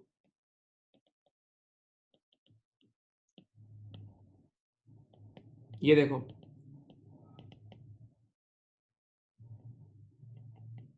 बेटा, देयर इज एन इनवर्स, ये फाइनेंस के बुक्स में लिखा हुआ है, there is an inverse relationship between profitability and liquidity. Profitability और लिक्विडिटी में इनवर्स रिश्ता है। यानी अगर तुम अपनी लिक्विडिटी को कम करोगे, तो प्रॉफिटेबिलिटी बढ़ सकती है, और अगर तुम अपनी लिक्विडिटी को बढ़ाओगे, तो प्रॉफिटेबिलिटी कम हो जाएगी। बच्चे ने कहा इसकी मिसाल दो। ये जो बात आपने लिखी हुई है, तर्जुमा करूं। अगर कोई बहुत ज्यादा करंट एसेट रखेगा, यानी बहुत ज्यादा लिक्विड रिसोर्सेज रखेगा, लिक्विड, तो उसकी प्रॉफिटेबिलिटी गिरेगी। और अगर लिक्विडिटी कम करेगा, तो प्रॉफिटेबिलिटी बढ़ेगी। मैं आपको बेस्ट एग्जांपल देता हूं, अल्लाह करे आप समझें। बेटा, आप लोग सबने बैंक रिकंसिलेशन या कुछ तो पढ़ा है बैंक के बारे में, कुछ अलिफ बे तो पता है ना बैंक के बारे में। इधर देखो, यहाँ देखें, सामने देखें। यार, एक होता है बैंक का करंट अकाउंट। नाम सुना है बैंक का करंट अकाउंट? बैंक के करंट अकाउंट में अगर आप पैसे रखते हो, बेटा, बैंक के करंट अकाउंट में अगर आप पैसे रखते हो, 1 करोड़ या 10 करोड़ भी पड़े ना, और अभी पैसों की जरूरत पड़ गई, बैंक के करंट अकाउंट में 1 करोड़ या 10 करोड़ भी पड़ा, और अभी 1 घंटे में पैसों की जरूरत पड़ी, बैंक को कॉल करना। बैंक पर फर्ज है आपके पैसे 1 सेकंड में वापस करे। बैंक पर बैंक पर फर्ज है बैंक पर फर्ज है कि वो बैंक पर फर्ज है कि वो आपके पैसे वापस करे, क्योंकि current account is liquid account. Current account is total liquid account. हाँ, लेकिन आप सबको पता है कि करंट अकाउंट में जब लिक्विडिटी बहुत ज्यादा होती है ना, तो प्रॉफिटेबिलिटी 0 होती है। करंट अकाउंट पे बैंक आपको 1 टके का भी इंटरेस्ट नहीं देती। हाँ, तो अगर आप करंट अकाउंट में अपने पैसे रखवाते हो तो लिक्विडिटी तो बढ़ जाती है, लिक्विडिटी के पॉइंट ऑफ व्यू से तो आप सेव होते हो, लेकिन प्रॉफिटेबिलिटी गिर जाती है यार, नहीं समझे? जबकि इसके बरक्स एक होता है फिक्स डिपॉजिट अकाउंट, इसके बरक्स एक होता है फिक्स डिपॉजिट अकाउंट। और फिक्स डिपॉजिट अकाउंट में सुनना, फिक्स डिपॉजिट अकाउंट में आपके पैसे जब आप रखवाते हो तो लॉक हो जाते हैं, ब्लॉक हो जाते हैं, फिर वो पैसे आप नहीं निकलवा सकते। तो उसमें लिक्विडिटी कम होती है लेकिन उसमें प्रॉफिटेबिलिटी ज्यादा होती है, क्योंकि उसमें आपको एक अच्छा इंटरेस्ट रेट मिल रहा होता है। तो कभी नहीं भूलना बेटा ये dialogue, there is an inverse relationship between liquidity and profitability. मैं चुप हूं, देख लो, सोच लो।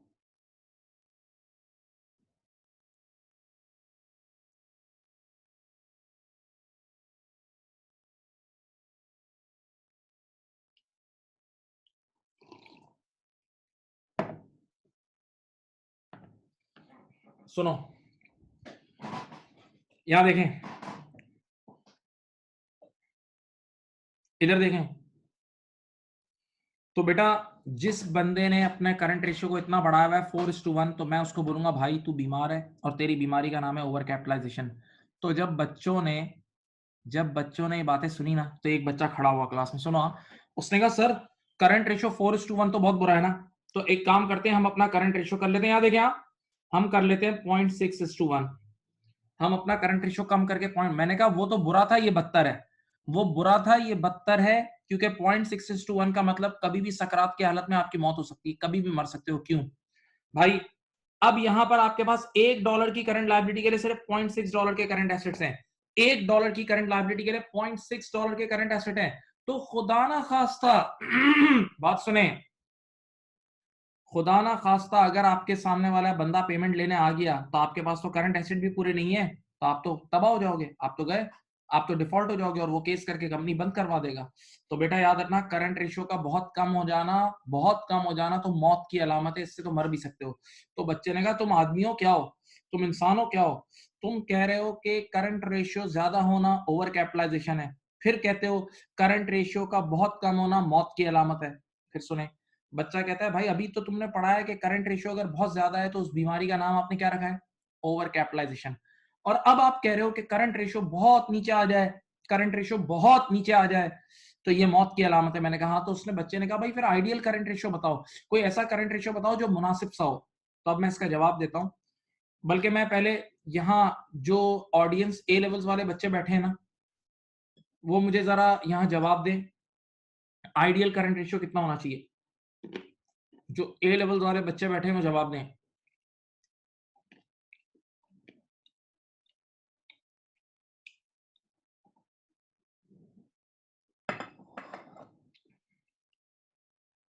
बीकॉम वाले और ए लेवल वाले जवाब दें, जिन्होंने पहले पढ़ा हुआ है।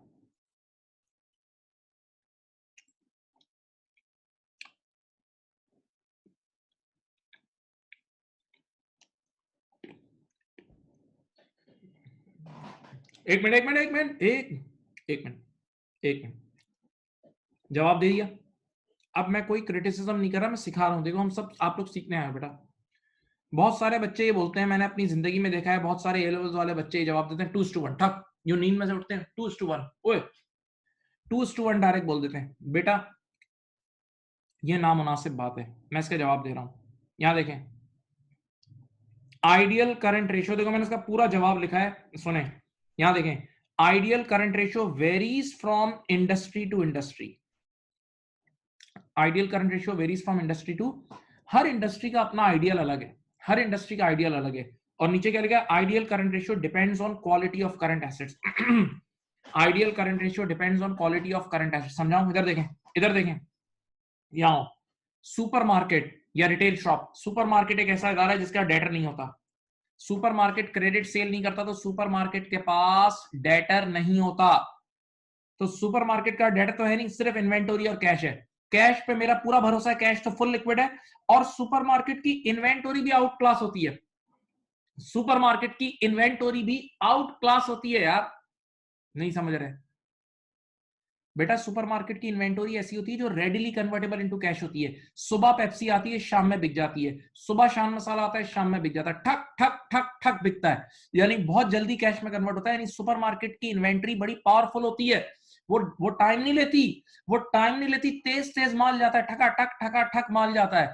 तो सुपरमार्केट एक ऐसा इदारा है जिसकी क्वालिटी ऑफ करंट एसेट अच्छा है ना, तो वहां सुपरमार्केट के लिए, इधर देखो, सुपरमार्केट के लिए 1:1 भी बहुत अच्छा है, या 1.1:1 भी बहुत जबरदस्त है।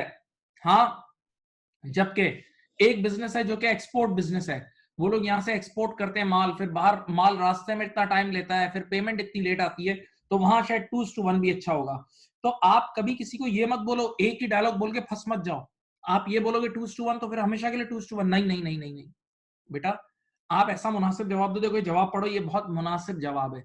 इस जवाब के बाद सामने वाला बंदा आपके गले मत नहीं पड़ेगा, वरना आप फंस सकते हो। पढ़ो इसको, पढ़ो।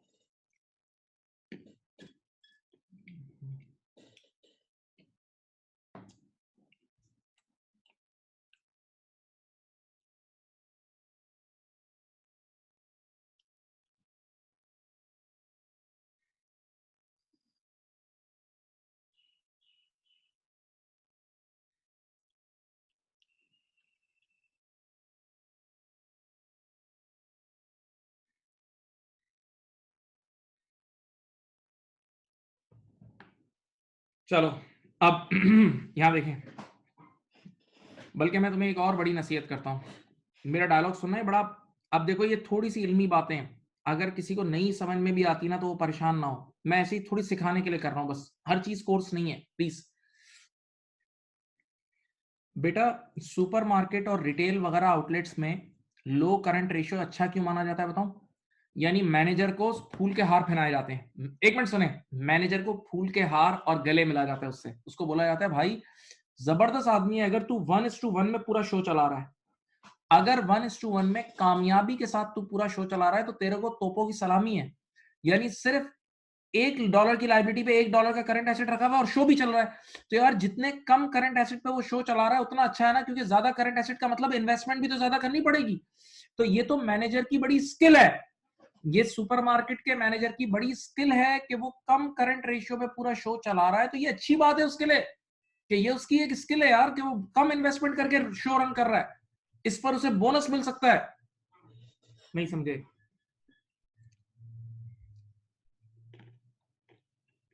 बात समझ में आई? नहीं समझ में आई? भाई जवाब तो दे दो यार।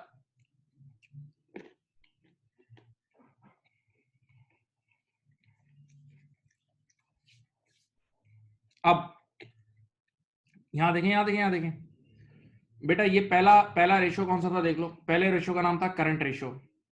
करंट रेशियो का फॉर्मूला है current assets upon current liabilities, current assets upon current liabilities. अब मार्केट में, बाजार में एक और लिक्विडिटी रेशियो भी कहलाता है, उसको बोलते हैं क्विक रेशियो। सुनो भाई, पहले मैं उसका इंट्रोडक्शन आपको देता हूं, सही है? इधर देखें, इधर देखें बेटा, अगर आप सिर्फ करंट रेशियो पे एतबार करो, मेरी तरफ देखें, अगर आप सिर्फ और सिर्फ, पूरी क्लास गौर से सुने, करंट रेशियो पे एतबार करो, तो करंट एसेट का फॉर्मूला होता है current asset upon current liabilities, current ratio का फॉर्मूला होता है current assets upon current liabilities. और करंट एसेट में ये तीनों चीजें, करंट एसेट में ये तीनों चीजें, इन्वेंटोरी, रिसीवेबल और कैश। इन्वेंटोरी, रिसीवेबल और कैश। डायलॉग सुनना, देखो कैश तो बेहतरीन चीज है, कैश पे मुझे कोई शक नहीं है, कैश तो लिक्विड पैसे हैं, वो तो थर्ड काम शुरू कर देते हैं। यार रिसीवेबल भी इतना बुरा नहीं है, रिसीवेबल भी इतना बुरा नहीं है, क्योंकि रिसीवेबल का मतलब माल तो बिक गया है ना, रिसीवेबल नजर आ रहा है, इसका मतलब गुड्स तो बिक गई है ना, कुछ दिनों में पैसे आ जाएंगे, 15-20 दिन, महीने में। बच्चे ने कहा बैड डेट, मैंने कहा 100% बैड डेट थोड़ी होता है, थोड़ा सा बैड डेट होता है। फिर सुनो यार, करंट एसेट तीन तरह के होते हैं नॉर्मली, कैश, रिसीवेबल और इन्वेंट्री। कैश पे मेरा पूरा एतबार है, कैश में कोई मसला नहीं है, कैश से मुझे कोई नाराजगी नहीं है। नंबर टू क्या है? रिसीवेबल। नंबर टू क्या है? रिसीवेबल। यार रिसीवेबल भी इतना बुरा नहीं है, क्योंकि रिसीवेबल का मतलब माल तो बिक गया है ना, माल तो बिक गया है ना, सेल तो हो गई है ना। तो अब सुनो, लेकिन बेटा इन्वेंटोरी एक ऐसा बेकार करंट एसेट है, मैं सॉरी ये वर्ड यूज कर रहा हूं, कि इसका कोई दीन ईमान नहीं है। इन्वेंटोरी का कोई दीन ईमान नहीं है, इन्वेंटोरी का कोई दीन ईमान नहीं है। बेटा सीधी बात बोलूं, एक्सपीरियंस की बात बता रहा हूं, कभी कभार इन्वेंटोरी नहीं बिकती तो 2-2 साल तक भी नहीं बिकती, कभी कभार इन्वेंटोरी नहीं बिकती तो 2-2 साल तक भी नहीं बिकती। एग्जाम्पल दूं, एग्जाम्पल दूं, खालिद बिन वलीद रोड देखा है ये तुम नारा, यहाँ जो है कितने इधर शोरूम है, इधर कितनी जैपनीज गाड़ियां हैं। शोरूम वालों के लिए गाड़ियां इन्वेंटोरी होती है, शोरूम वालों के लिए गाड़ियां क्या होती है, इन्वेंटोरी होती है। तो वो 2-2 साल तक नहीं बिकती भाई। कई बार ऐसी इन्वेंटोरी होती है जो आड़ू बन जाती है, बिल्कुल गले में हलक में आ जाती है, नहीं बिक रही होती। तो ऐसी सूरत हाल में मैं रिसीवेबल और कैश पे तो एतबार कर सकता हूँ, इन्वेंटोरी पे मेरा एतबार इतना नहीं होगा। इन्वेंटोरी पे मेरा एतबार नहीं होगा। तो बेटा अब एक और रेशियो मार्केट में यूज होता है और उसका नाम है, ये देखो, ये नाम क्या है, क्विक रेशियो। क्विक रेशियो का फॉर्मूला क्या है, ऊपर न्यूमरेटर में टोटल करंट एसेट में से इन्वेंटरी निकाल देना, टोटल करंट एसेट में से इन्वेंटरी निकाल देना, यानी बचेंगे ये दो, अल्टीमेटली बचेंगे ये दो, रिसीवेबल और कैश, रिसीवेबल और divide by current liability. Quick ratio का एक और नाम होता है एसिड टेस्ट रेशियो। कुछ बुक्स में इसका नाम क्या है, एसिड टेस्ट रेशियो, सही है।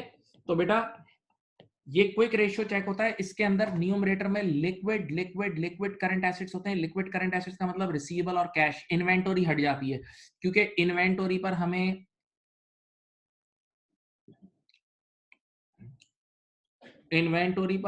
इतना एतबार नहीं है, इन्वेंटोरी पर हमें इतना एतबार नहीं है। तो मेरे प्यारे बच्चों, दो रेशियोज मैंने आपके सामने पेश किए हैं। पहले का नाम था करंट रेशियो, पहले का नाम क्या था बोलो, करंट रेशियो, और दूसरे का नाम क्या है, क्विक रेशियो। ये इसका फॉर्मूला देख लें क्विक रेशियो का, और वो करंट रेशियो। क्विक रेशियो के न्यूमरेटर में सारे करंट एसेट आएंगे सिवाय इन्वेंट्री, इन्वेंट्री हट जाएगी, सही है, क्योंकि इन्वेंट्री पे हमें एतबार नहीं है। जबकि करंट रेशियो में सारे, all, total current asset divide by total current liabilities. Okay, अब मैं इस क्लास का सबसे इंटरेस्टिंग एरिया स्टार्ट करूंगा। अब यहां से मैं बड़े बड़े जो चीते हैं ना, उनकी विकेटें उड़ाऊंगा। जो बहुत तकब्बुर में बैठे हैं ना, हमें सब आता है, कुछ लोगों को रेशियोज आते हैं, मुझे पता है।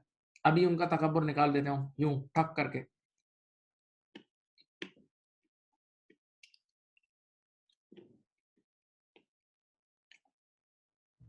चलें जी, स्टार्ट करें।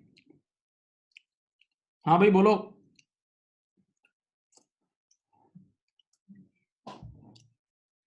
अब क्वेश्चन शुरू होंगे। अब आप लोगों ने क्या करना, अच्छे बच्चों वाले सवाल, इतने इतने सवाल है, 30-30 सेकंड वाले। आप सब ने मुझे चैट बॉक्स पे रिप्लाई करना है, ठीक है, मजा आएगा। देखो अगर नहीं करोगे तो मजा नहीं आएगा। आप लोग रिप्लाई करोगे ताकि मैं तुम्हारी थोड़ी बेइज्जती भी तो करूं ना यार, थोड़ा सा तो जरूरत है ये। तो आप लोग रिप्लाई करोगे ठक ठक ठक।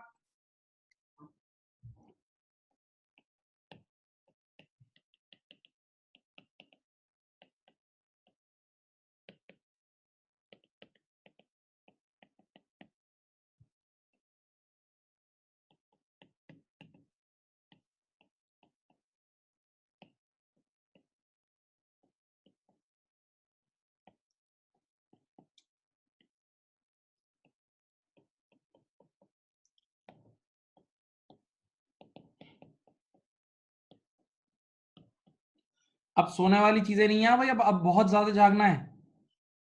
चाय का कप ले आओ।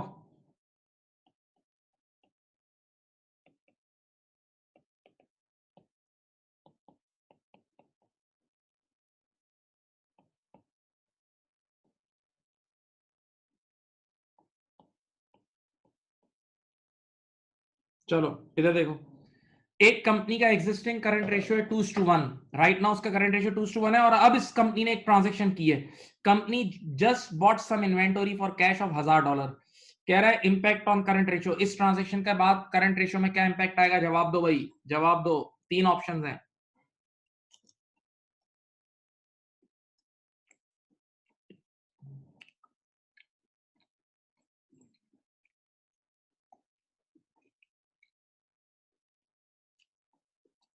मेजॉरिटी का जवाब सही है, मेजॉरिटी का जवाब सही है।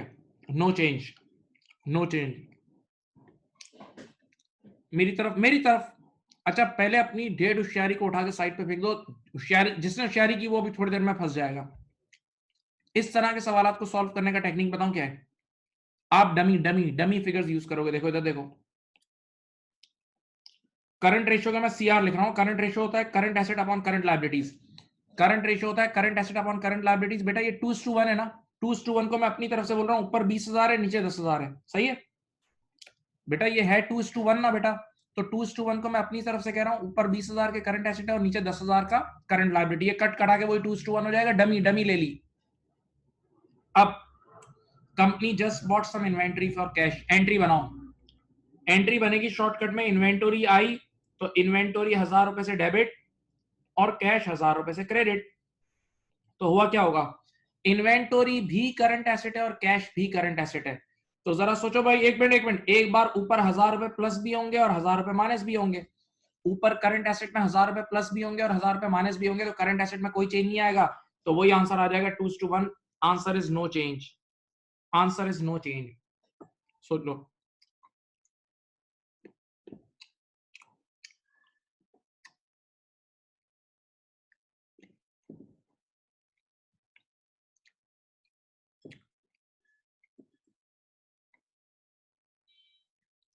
समझ गए? बोलो भाई, बोलो।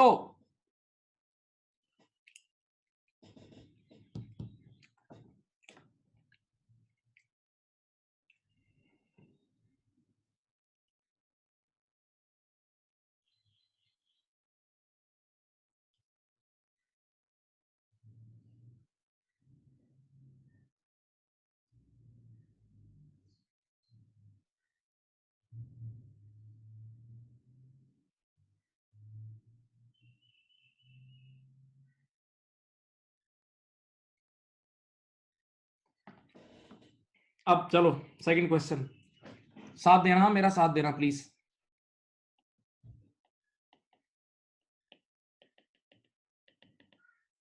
देखो इधर,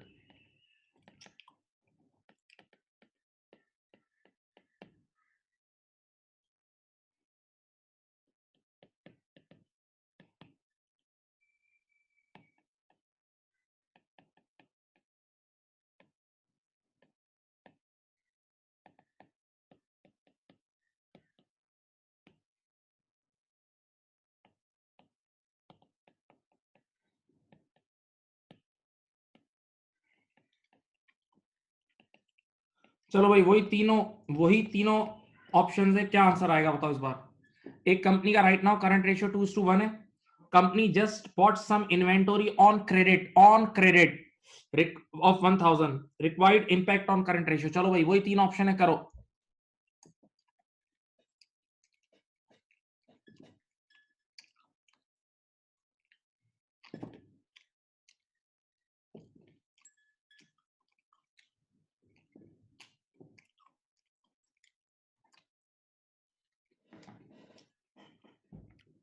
आपका 1 मिनट है, 1 मिनट तक सोच ले।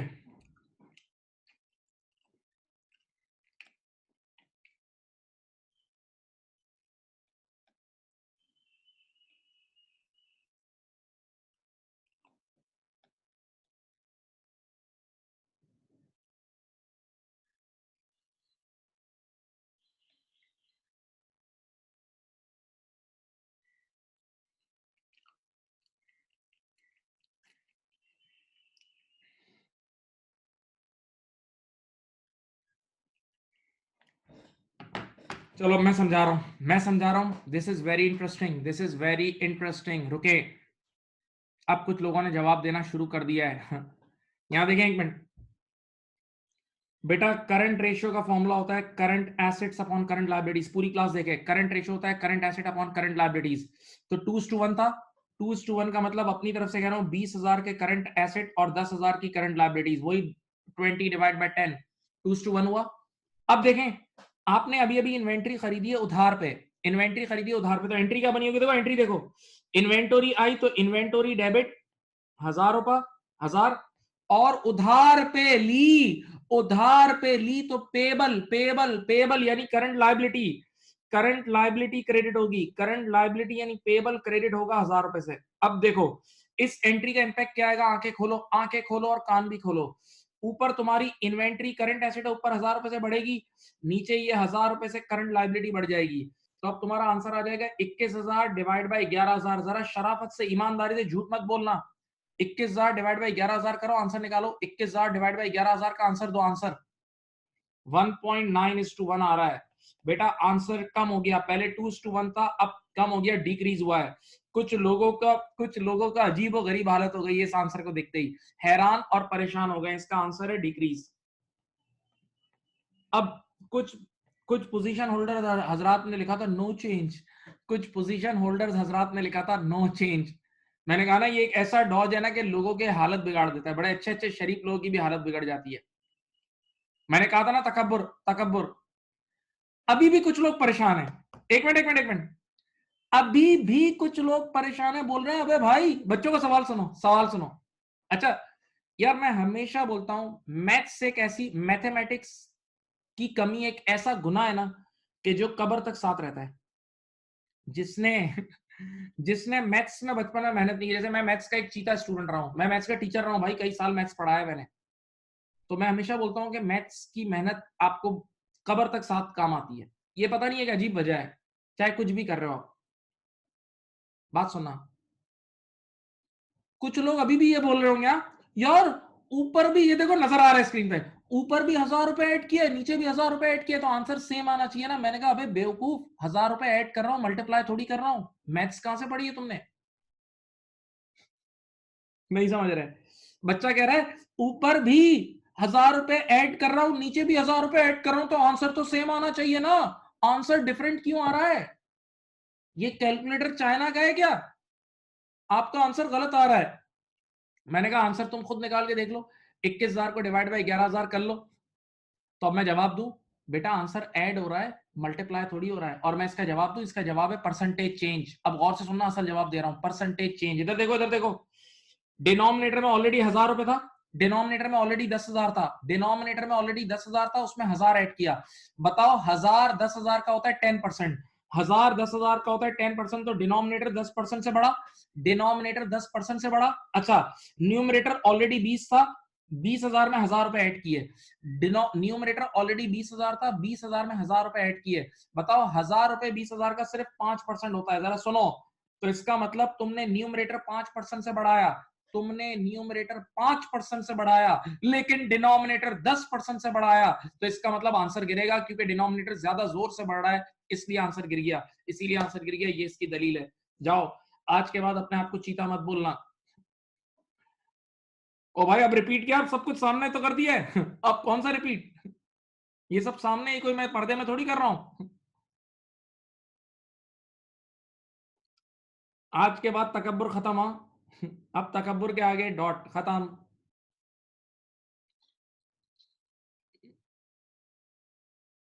ये दो।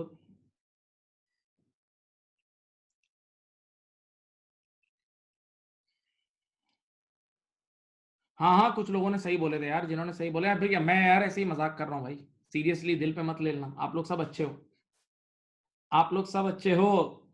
अपने नाम के आगे ब्रैकेट में लगा दो अच्छा।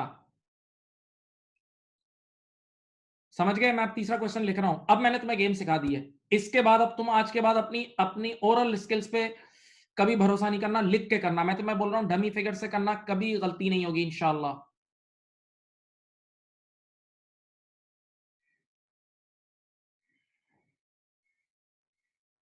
अब चलो तीसरा सवाल।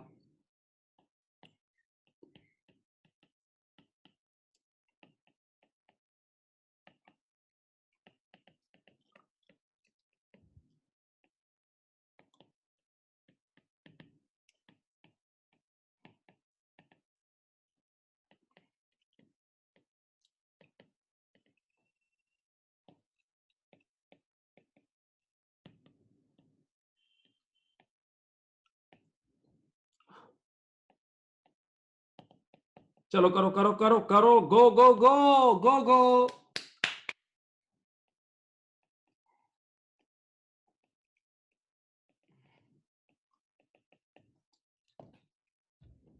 करें करें करें।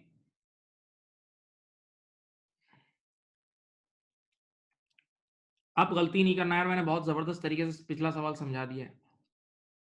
अब गलती नहीं करना, अब लोग सही कर रहे हैं, माशाल्लाह माशाल्लाह, सही हो रहा है।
अब सही है भाई, सही है, सही है।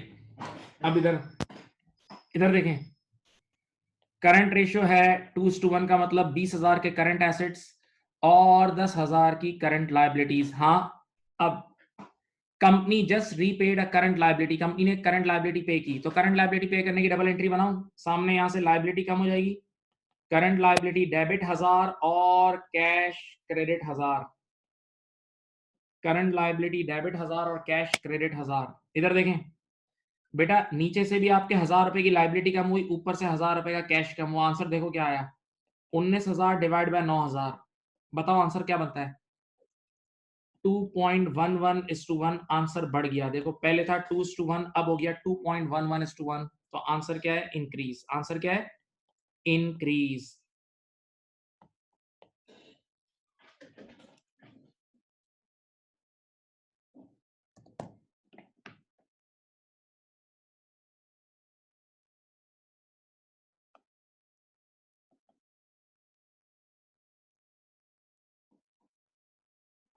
अब कर लिया भाई, सबने सही किया था, ये सबने सही किया होगा।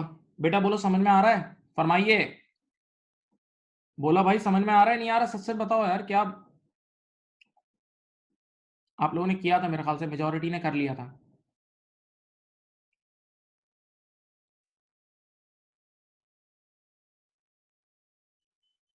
हाँ जी, बोलो भाई।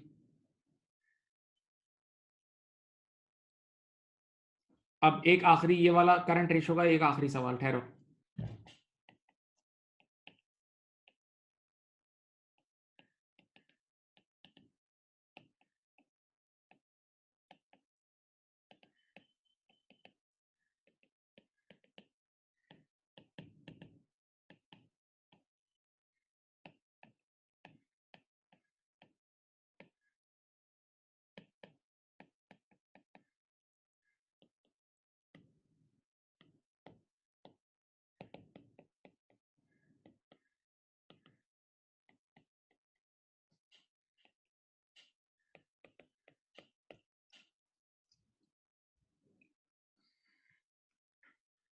चलो बताओ, company just bot fix asset, please याद रखना, fix asset for cash, fix asset for cash. बताओ भाई क्या होगा?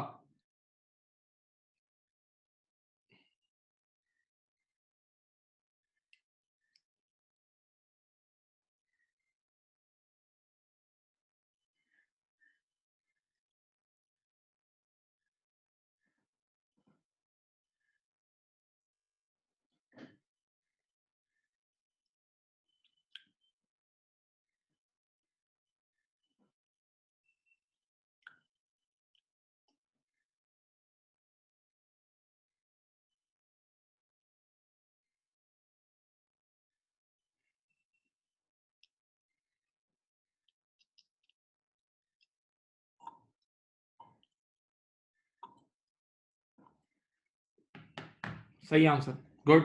यहां देखें, करंट रेशियो होता है, देखो बेटा 20,000 के ऊपर करंट एसेट, नीचे 10,000 की करंट लायबिलिटी, सही है। अब आपने अभी अभी क्या एंट्री बनाई होगी? आपने फिक्स एसेट खरीदा, तो फिक्स एसेट आया, वो खुद डेबिट होगा, बढ़ेगा 1000 रुपए से, और कैश क्रेडिट हो जाएगा 1000 से।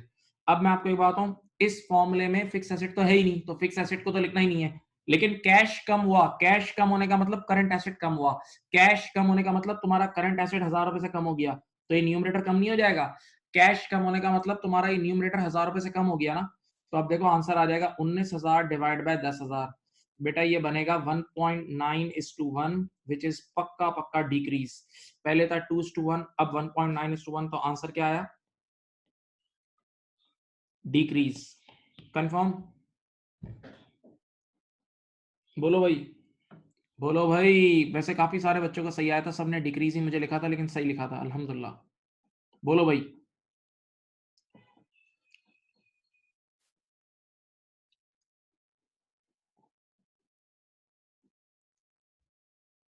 अब अब मेरा जरा होश में रहना, अब मैं क्विक रेशियो के ऊपर पूछ रहा हूं, अब मैं करंट रेशियो नहीं, क्विक रेशियो। क्विक रेशियो के न्यूमरेटर में बाकी सारे करंट एसेट आते हैं, इन्वेंटोरी नहीं आती, इन्वेंटोरी नहीं आती, यानी रिसीवेबल और कैश आता है। यहां देखो,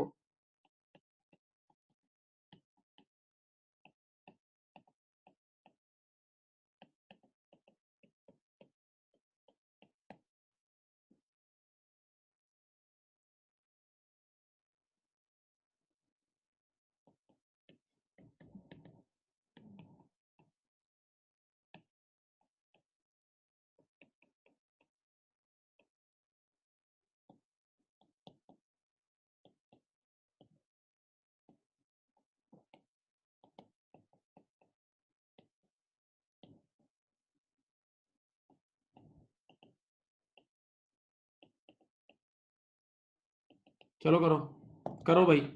1.5:1 का क्विक रेशियो है और company just bought some inventory for cash.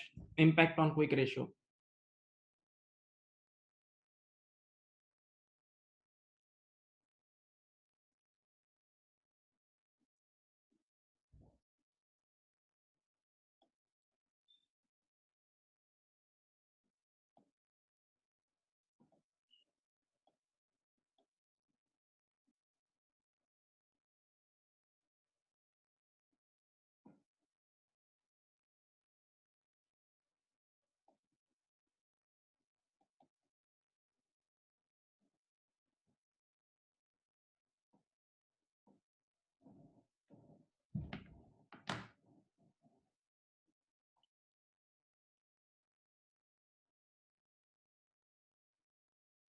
ओ भाई, क्या कर रहे हो तुम लोग? अभी तो सब सिखाया, फिर गलत गलत जवाब क्यों दे रहे हो भाई?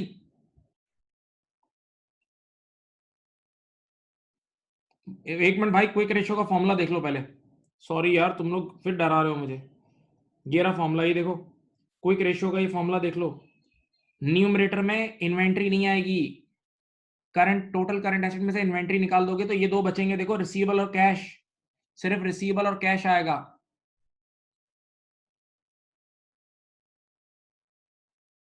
क्या तफरी कर रहे हो? कोई भी अपनी मर्जी मर्जी से जवाब दे रहे हो। चलो चलो चलो चलो, कुछ नहीं होता, मैं करा देता हूँ।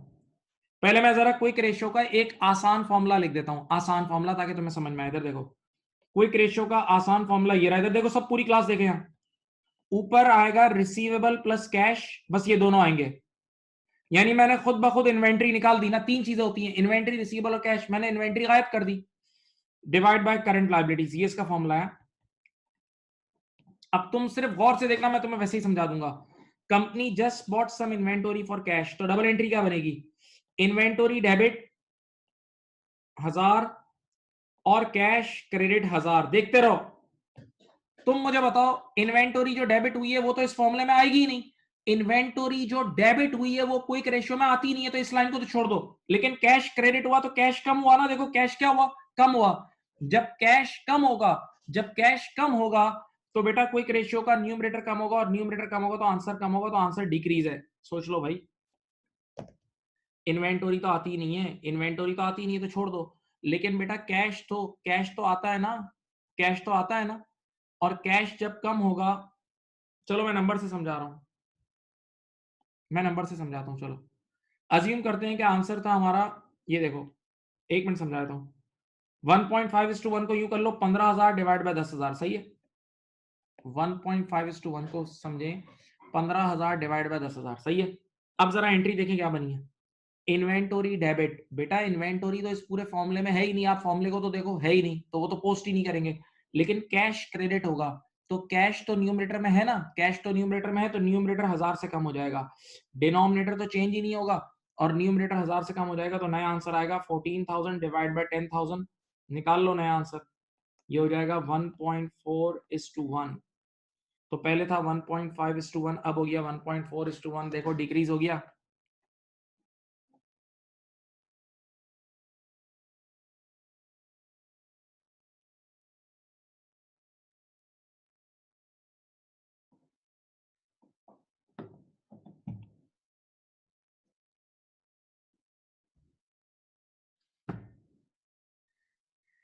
हाँ भाई, बोलो।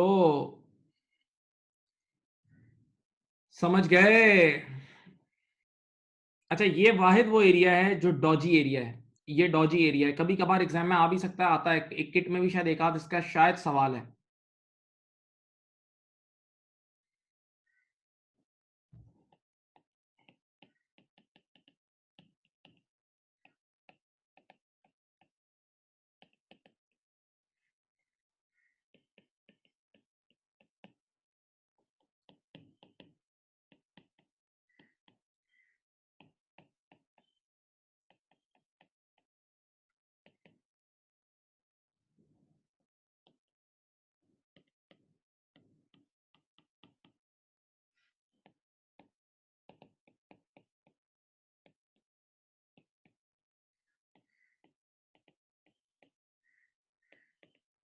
चलो बताओ। चलो बताओ बताओ। अब इस बार कंपनी ने इन्वेंट्री क्रेडिट पे ली है।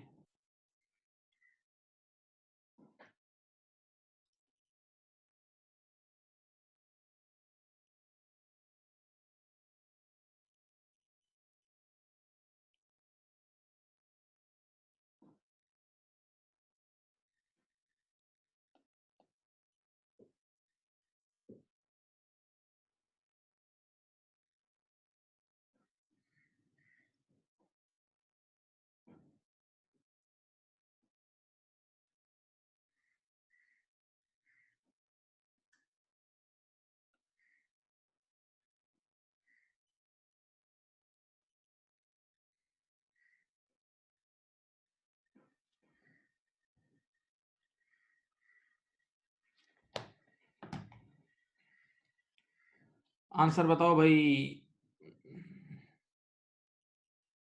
अबे अभी भी गलत बता रहे हो यार। मैं तुम्हें इतना बच्चों वाला आइडिया दे चुका हूँ, डमी फिगर से करो, लिखो। तुम लोग क्यों हवा में तीर मार रहे हो? तुम डमी फिगर से सॉल्व करो, आंसर सही आएगा।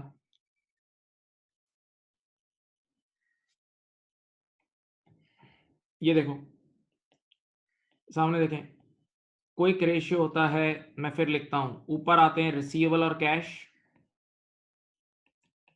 और नीचे आती है करंट लायबिलिटीज। ठीक है, इधर देखो, सिंपल समझा देता हूं। पहले दो तरीके से समझाता हूं। पहला, तुमने इन्वेंट्री उधार पे ली है, तो एंट्री बनेगी इन्वेंटरी डेबिट 1000 और करंट लायबिलिटी क्रेडिट 1000। सही है। तुम मुझे बताओ, इस पूरे फॉर्मूले में इन्वेंट्री तो आती ही नहीं है, तो इन्वेंट्री को तो छोड़ दो। करंट लायबिलिटी क्या हो रही है? क्रेडिट हो रही है। करंट लायबिलिटी क्रेडिट हो रही है, तो ये डिनोमिनेटर बढ़ेगा ना। करंट लायबिलिटी क्रेडिट हो रही है, तो डिनोमिनेटर बढ़ेगा। और बच्चों, मैथ्स पढ़ी है नहीं पढ़ी, डिनोमिनेटर बढ़ता है तो आंसर कम आता है, डिनोमिनेटर इंक्रीज होता है तो आंसर डिक्रीज होता है भाई। नहीं समझे? तो क्विक रेशियो डिक्रीज होगा, क्विक रेशियो डिक्रीज होगा। अभी भी किसी को नहीं समझ में आ रहा है? ये देखो, 1.5:1 का मतलब 15,000 ऊपर ले लो, 10,000 नीचे ले लो, पक्का? अब तुम मुझे बताओ, तुम्हारी एंट्री देखो, इन्वेंटोरी डेबिट और करंट लायबिलिटी क्रेडिट।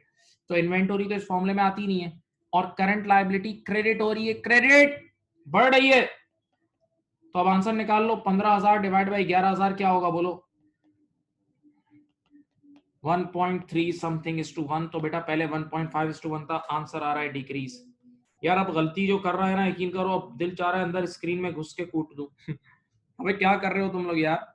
अब थोड़ी गलती होनी चाहिए यार, अब नहीं होनी चाहिए गलती यार।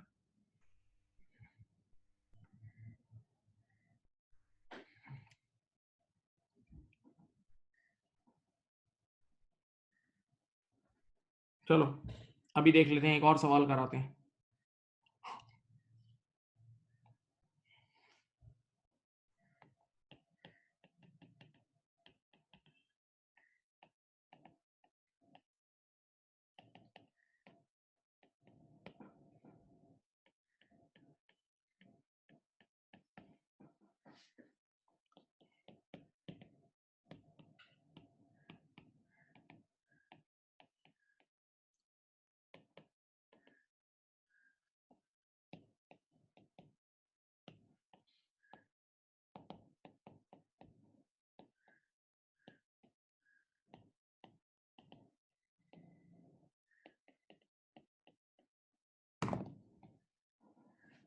चलो बेटा, अब नहीं होगी, अब करो गलती।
कुछ लोग लिख रहे हैं स्लाइट इंक्रीज।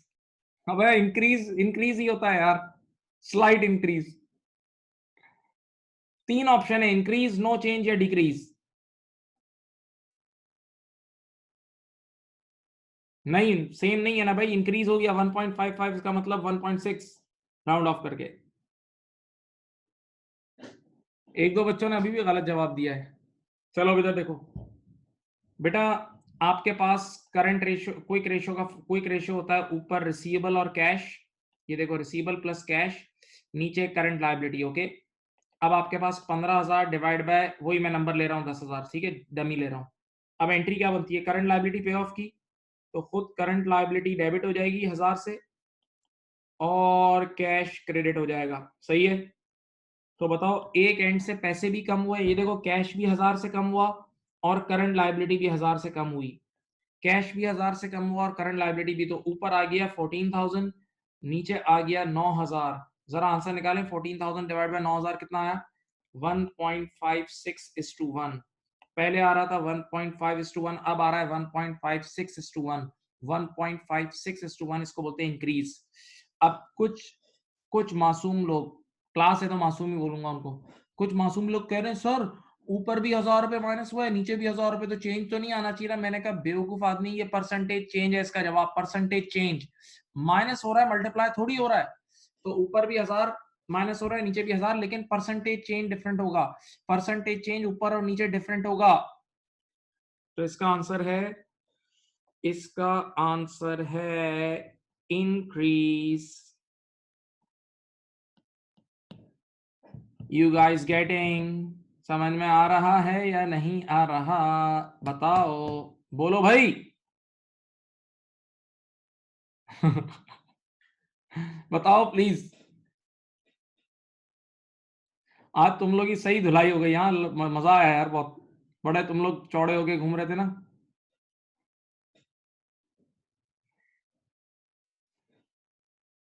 क्योंकि मैं आपको बताऊं, रेशियो एनालिसिस एक ऐसा एरिया है कि कुछ बच्चों ने पहले ओ लेवल्स में पढ़ा हुआ होता है, बिजनेस स्टडीज में पढ़ा होता है, अकाउंट्स में कितने पेपर्स में है, ये कितनी बार पढ़ के आते हैं बच्चे, तो बच्चे यूं चौड़ा होता है बच्चा, बच्चा बोलता है यार ये क्या है, ये क्या है।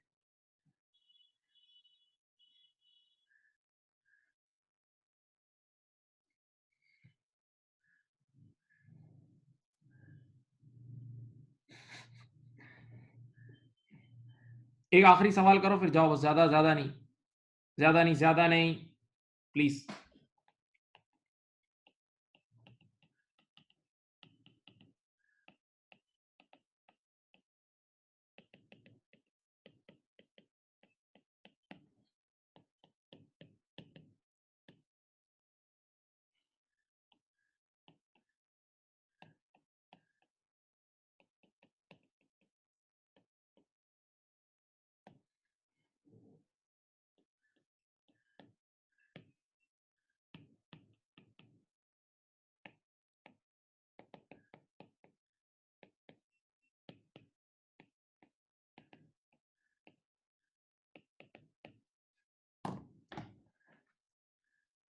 बताओ।